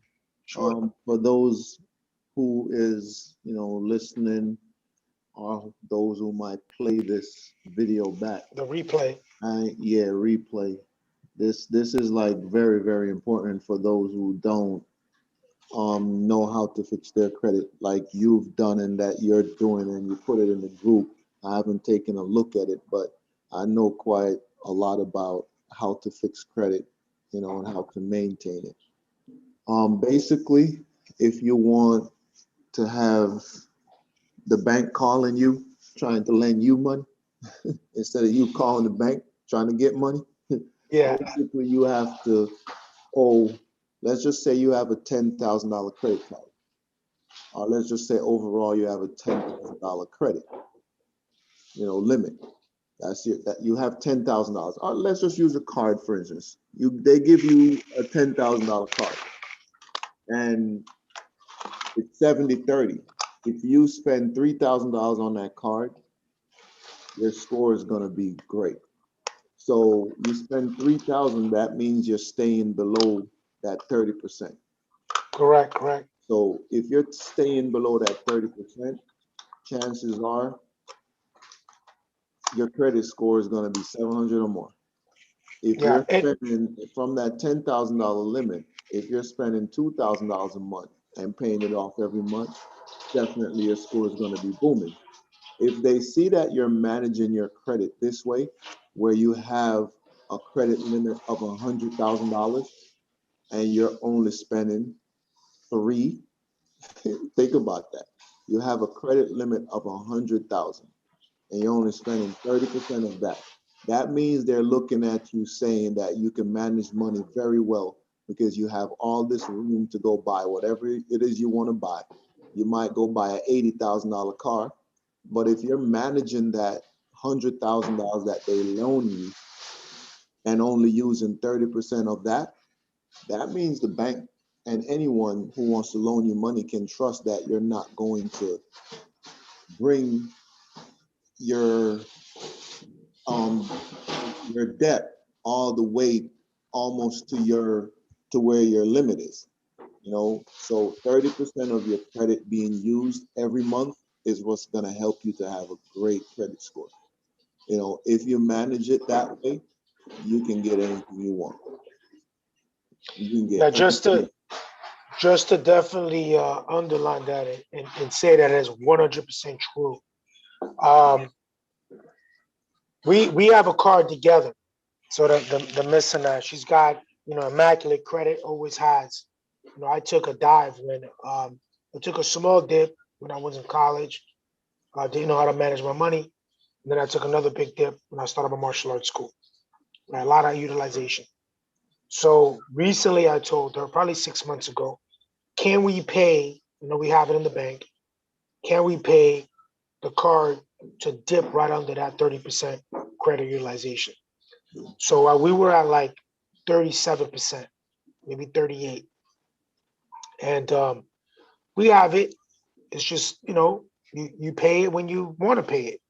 So I said, let's pay, I think the number was like 7 grand to get us under the 30% utilization. So that was my first little nudge at the credit line, seeing that. And then I made some payments myself. I had a two self, two loan, I had one self loan, and then I had another one that was a lending tree loan, right? Just to establish credit for 3 years. So I was paying it. I didn't need the money, but I think I took like a $2,000 loan, self loan. One was a self loan, one was one of the loan from them. So I just needed that to show to hit my credit report every month over and over and over again. So I was paying it, and it was, you know, paying it flawlessly. It was coming out of my account every month, $47, something like that, whatever it was. And then the other one was when I applied for another card. This is the big jump, and it's the year point. Last month I applied for a card. I applied for the card. My credit took a 3-point hit because it looked at the credit. Sometimes it does that, sometimes it doesn't. I've seen it both cases. And then when I got the credit card approved, I have very low utilization. So that Sorry. spiked. Just gonna say good night. I'm sorry. All right, good No night. apologies. Good night. Good night. All right. Right? So that alone threw me up 30 points. So the low credit utilization on the card, I was way below the 30%. I think I'm at like 5%. If I do the math, I think I'm at like 5% credit utilization. It jumped up. And I also made more money this year than I made last year. So when you apply for these things, they're gonna see, okay, he's got money. He's got, you know, there's a possibility because of his, you know, you can lie on it. Obviously, there's no W-2 check, but they see that there's a possibility that you're gonna be able to pay. And then they look at the history and go, everything's green. That's where they're gonna believe you. So I have 3 accounts that I opened. One, two, three accounts, 4 accounts that I opened in 1 year, and all of them were being paid flawlessly. And then came the new account. So it was 3 accounts being paid flawlessly. And then the new account came, and boom, there went the big jump because they approved, and then my low credit utilization hit.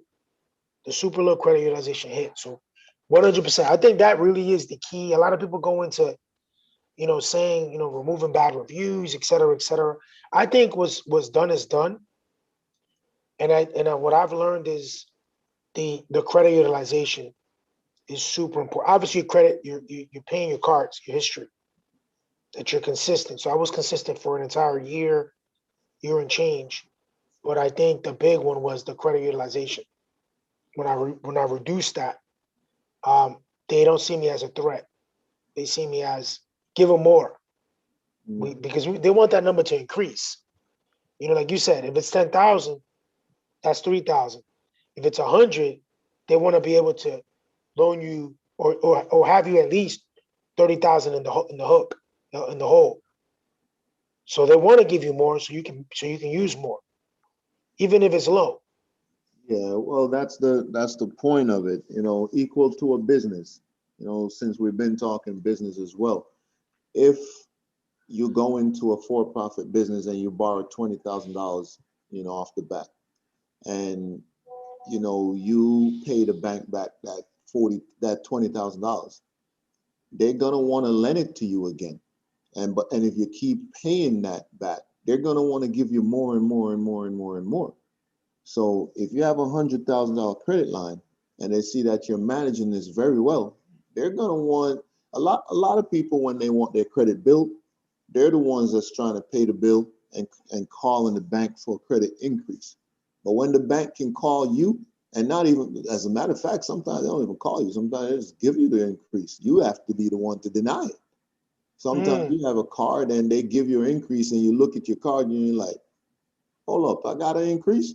You could have $1,000 card and you go and let's just say you had $200 owe on $1,000 card and you've been maintaining that for a couple months, and you go to a store and you're thinking that you got $800 available to spend, and they tell you, yo, your card is now $2,000. You didn't even ask for that increase, it just happened.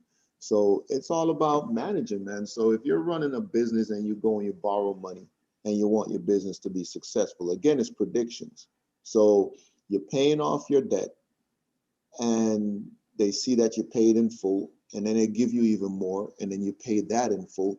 They obviously say to themselves, oh my God, his business is doing well. Oh no, I'm going to give him $1 million. And when they give you $1 million and you're spending mm, $200,000, and they say, oh my God, let's give him 2 million. That basically how it is. You don't even have to apply for it. It's being given to you yeah, based off of a plan, money management. You're building a business off using somebody else's money, not a dime of yours. So imagine you getting loaned all this money, and at the same time, all your money that you're making is being banked or being invested, double, triple, and just making ton of money. absolutely. Money, and good business plan or a good business planner. Those are the things that they do for great companies, man. So when we're investing, actually we're investing in we should be, I should say, investing in companies with this type of plan.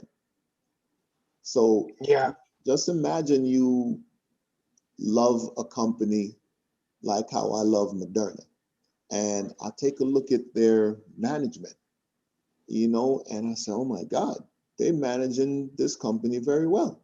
Then I take a look at their financial advisor. I'm like, wow, they're being advised very well. When I see that group of people that's running Moderna, why would I not want to be part of a company like that?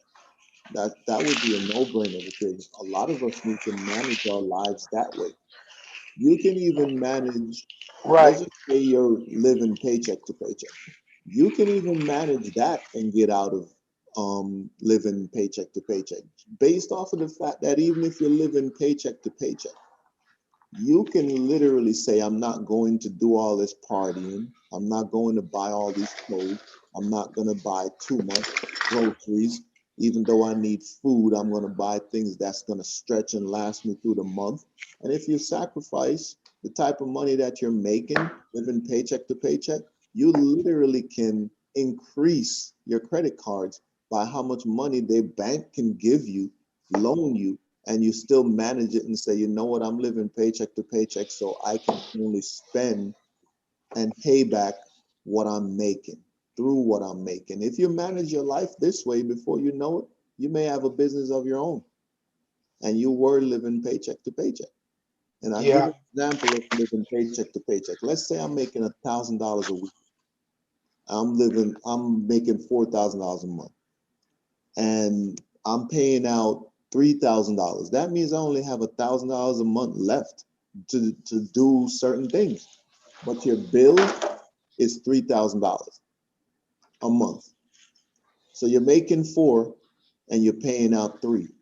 Maybe you're even paying out 3, 5, and you only have $500 left to do some fun things that you love to do. But you're working to pay bills. But if you're working to pay bills living paycheck to paycheck, but you have great credit, it can only get better if you continue to stay below that 30%. Yeah, Because you're living paycheck to paycheck doesn't mean you can't pay your bills. You're living paycheck to paycheck because you're actually paying your bills. correct, correct. So think about that. I'll say it again. You're not living paycheck to paycheck because you're just blowing your money. You're living paycheck to paycheck because you're actually paying your bills and taking it serious. Think about that. Yeah, You're actually yeah. doing. It's a lot of prioritization. I know personally, running a business, I am living paycheck to paycheck. Um, I'm putting money back into my business and I'm paying my bills. Hence, my credit increases, Mhm. or my credit, score increases, and my credit increase because I just got a regular credit card. I was at the 500.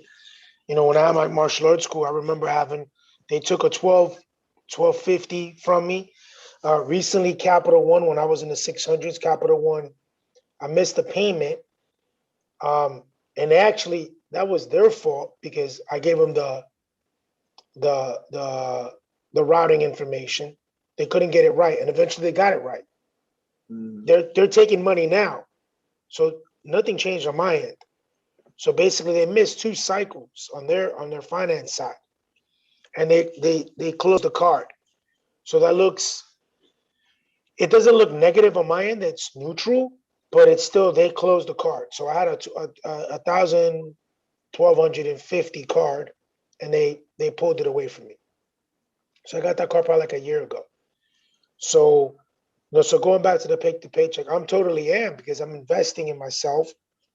I got to get back to putting more money in crypto. Um, and and now and I've been paying my bills sometimes a little more, just so I don't not fall behind, but I can pay off. I've been doing I think they call it a snowball. Yeah, it's a snowball.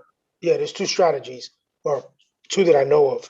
So there's a snowball strategy where you pay the smallest card off first, and then you budget 500 to pay that one off, and then when that one's paid off, you take that 500 and you attach whatever the budget is for the other one that you were paying off, and then you pay the next one off. So it's just a bigger amount snowball into the other one. The avalanche style is you pay the one with the biggest interest first, and then you pay the one with the smallest interest next, and then the one with the smallest interest after that, because you want to get rid of the biggest debt. Not the biggest debt in numbers, but the biggest debt in interest, because that's how they're getting you. That's how it accumulates.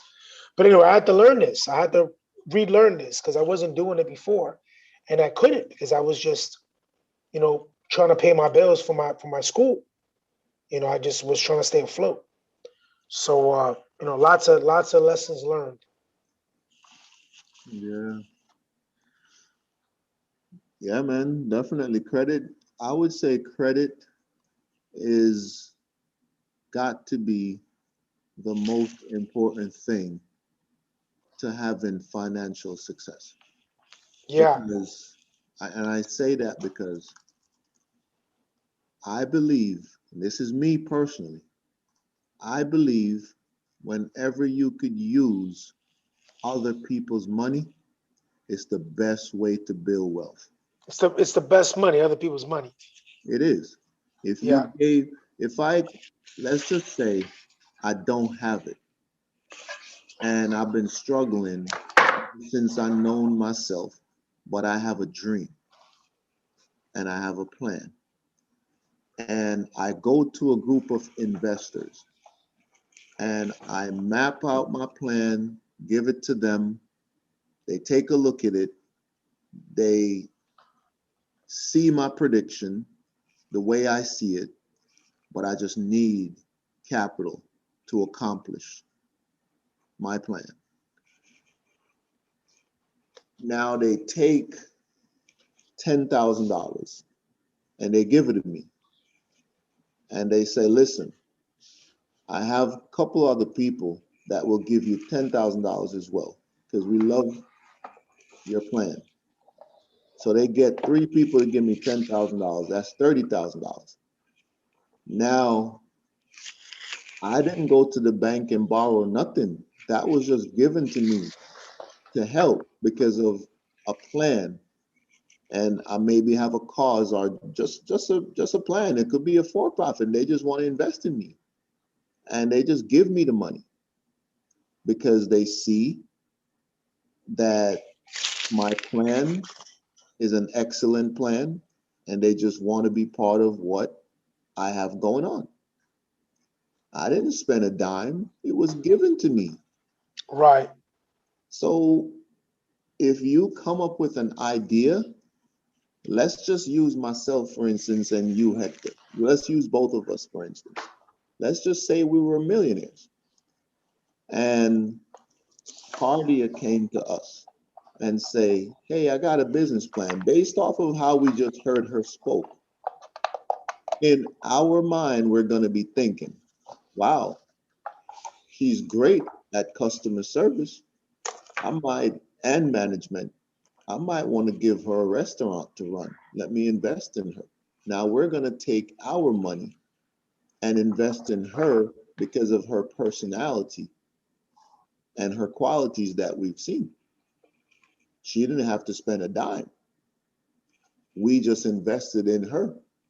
Right. Because we need people like her in this world who's going to make people come to a restaurant and feel very comfortable that they're going to a restaurant where they're going to get good customer service. We're going to invest in that. And that's what a lot of people should understand is when you want to be successful in this life, you have to sell yourself. You have to let people know that they can invest in you. And that's how you're not spending your own money. So That's true.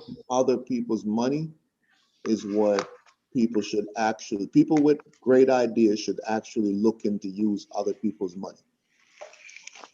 And ask yourself this, is it the best idea to go to the bank and borrow $10,000 and be in the hole? Or is it the best idea to go to someone and say, hey, I got a great idea. I want you to check it out. Can you put some money behind me? And you don't even have to pay that back. Sometimes Right. you don't even have to pay it back because somebody may want to help Yeah. you. I mean, it's equity. They just may want a piece of it, and that's going to be that piece of that or that idea is worth sometimes, or not worth. It's less than the percentage that you'll be paying back to the bank, Yeah. because an investment is pretty simple. If it succeeds, it makes money, and if it doesn't succeed, it doesn't. You don't Mm-hmm. have to pay it back. Yeah. It's not a loan. It's an investment. Yeah. It's like me, like I said, me and you, business partners, and we decide to give Cardia an opportunity based off of what we heard from her. We're not looking, we might not be looking for anything back. We just want to see somebody be successful because of the type of person that person is. So you basically have to sell yourself. There's a lot of people out there with money who would like to give it away, and they're just waiting to give it away to the right people. Right. I see it all the time. They're just waiting for the right person to give it to. There's people out there who will gladly say, I feel good helping someone because that person has such positive enforcement on the human race. I know me, for one, I'm going to be looking for those type of people to put around me where I can walk into a restaurant. I know that I've helped that person, get that business going. And now I can walk in feeling proud that I've helped someone, to now have something of their own, to create jobs for others through the business that they have built, that I may have helped financially. We can't help everyone, but we could certainly search for the ones who would love our help. Absolutely. Or they can even find us. Both of us could go sit at a restaurant one day and meet someone who wants to be an entrepreneur and spend a couple months understanding, learning what that person is about. And before you know it, you're investing in that person because the person has a great idea that you might want to be a part of. That's how the world turns, man. We have to seek out these type of people. We have to be the best that we can be. You know, that's what investing in is. You want to invest in a company, you want someone to invest in you as well. All of us is like companies. We can't present bad attitude and expect, for someone to want to invest in bad attitude. We have to be the best we could be for other great people like ourselves to invest in us. I don't want to invest in something that's not going to work out. I want to invest in something that is going to work out. Even if you're predicting that it's going to work out, we know that it may not. But you know what? We're still going to believe that it's going to work out even if it doesn't. That's just how it is. Life is a gamble. If someone tell me, hey, I guarantee you through my prediction that if you invest in me, we're going to make it. I'm going to believe that. If I see the person's plan and jump on board and they make me feel like, yeah, believe me, I'm most likely going to put in if it makes sense though. If it makes sense to me, I'm in. Now, if it don't happen, maybe you go again and maybe I invest again. That's just the way it is. What if, look at Bitcoin now. What if every time if you put $1 into Bitcoin and every time it goes down to 10 cents, you put another dollar.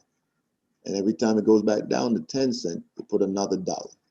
And you did that every time it raised to $2, you still put in $2. Every time it raised to whatever, you just keep putting money in. One time you put in $10, next time you put in 20. What if you just kept putting money into Bitcoin? It's like you don't worry about your loss. You just keep putting money in. Let's give an example now. Bitcoin it was just 30 or below 30 just the other day. Let's just say you decided to start investing in Bitcoin. You start putting 100, you start putting 2, start putting 1,000. And then eventually you got in, you kept going and you got your investment up to 15,000. And Bitcoin is, say, 29,000, call it 30,000. But you have $15,000 in it. And let's just say Bitcoin drops.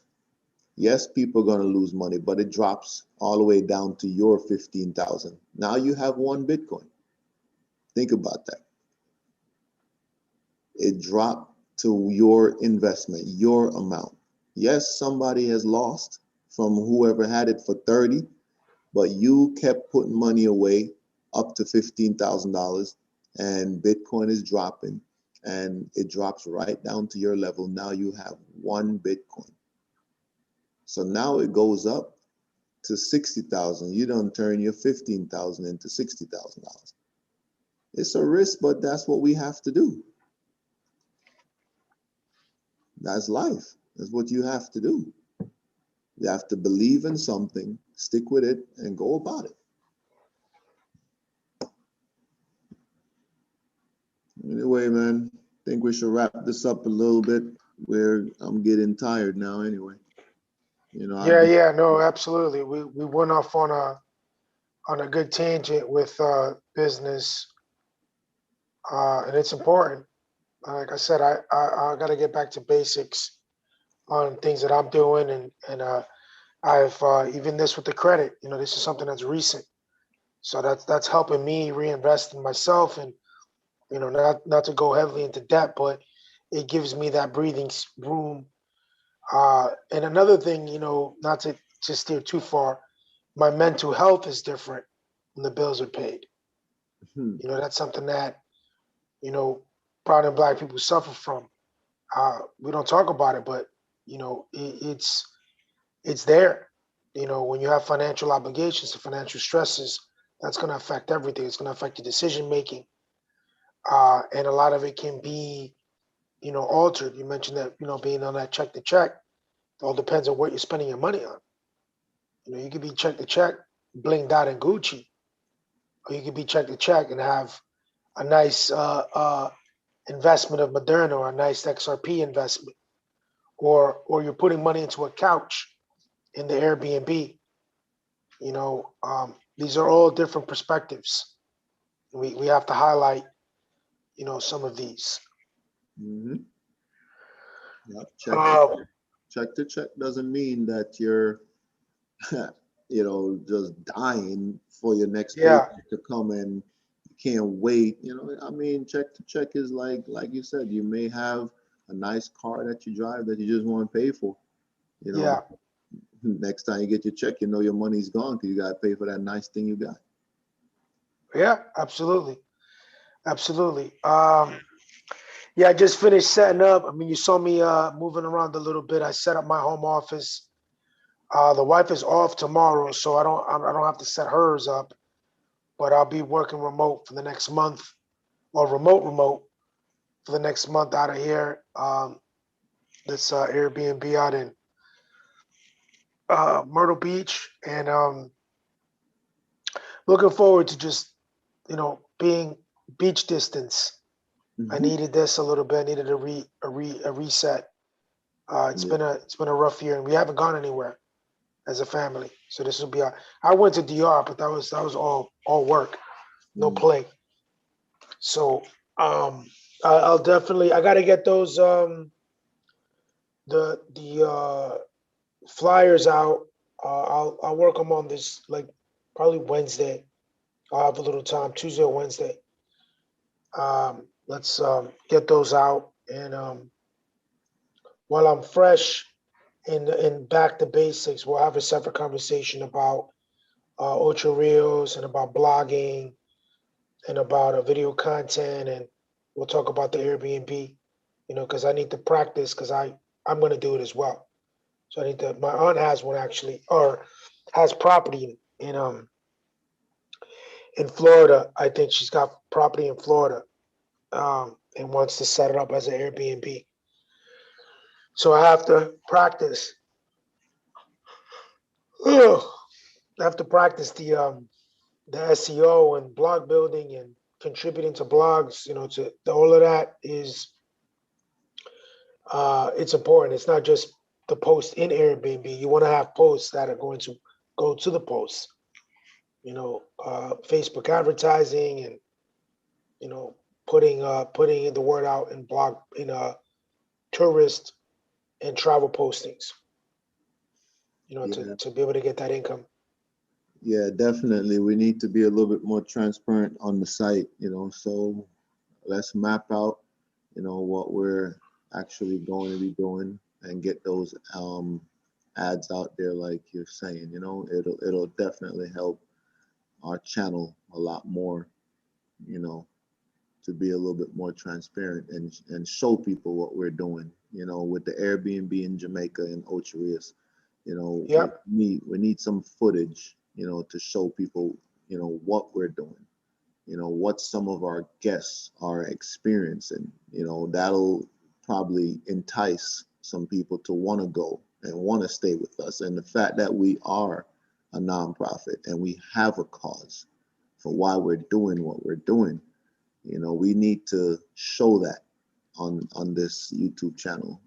I know everyone have their lives that they are attending to, but I'm a firm believer in when you're part of a group, like Cardia mentioned, you know, I started doing everything on my own, wearing many hats. But then when you duplicate yourself, like I think we can do on this channel, that's what's going to drive our success.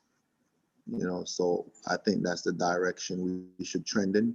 is being more transparent and sharing our information and making it like, you know, it's not just one person wearing many hats.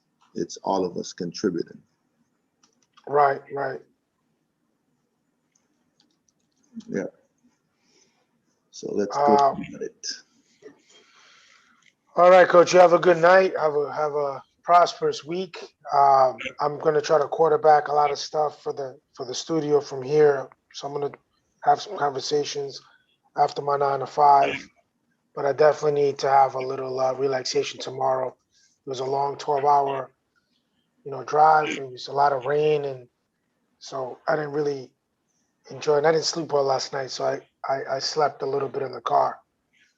So I'm gonna have a spiked a spiked lemonade, and I'm gonna go to bed. What kind of lemonade? I think it's called twist. It's not actually not lemonade. I think it's called twisted tea. So it's iced tea. One of those cans, like they got a little buzz in them, Oh, you said spiked tea? Yeah, it's like one of those. I think it's called twisted tea. I think I don't have the can here. Yeah, it's twisted tea. So it's a little bit hard lemonade or one of those things. Okay. We didn't have a chance to go and get anything. I got a couple of beers, but I don't want to have beer right now. Yeah. We just got takeout and then we came right back. Actually, I just got in right before the call, so I just finished dinner right at 8:30. All right, have a good night. Yeah, I'm looking to see these messages in the chat. I guess I'll hold on. Oh, we got some messages in there. I didn't. Which is it on the Just a few. YouTube? B Spice. Who's B Spice? No idea. Somebody has an alter ego. Hmm. Yeah, I hit my like earlier. Okay. All right, man. We're gonna we got 9, we got 10 now. So There we that's go. pretty good. There we go. Yeah. All right, Hector, man. All right, have a good one. Thanks, Coach. You too, man. I'll give you I'll give you Monday off. Yeah, no, I got my 9 to 5 Monday. So right after tomorrow, I'm gonna get out to the beach, walk around a little bit, just enjoy it. It's been I don't have the best internet here, so I'm a little bit worried. Verizon doesn't have great service out here. So I won't bother you till when should I bother you? no, definitely ping me because I'm gonna be online tomorrow. But I have a couple of things to do tomorrow. So by Tuesday I should be okay. Yeah, All just right, ping me on Tuesday. Give me a nudge on Tuesday so I can get that stuff out to you by Wednesday. all right, so I give you Monday off. Yeah. Sounds good. Enjoy your beach. Appreciate it. I'll bother you on Monday. Thank you. All All right. right. Well, good night. Yes, sir.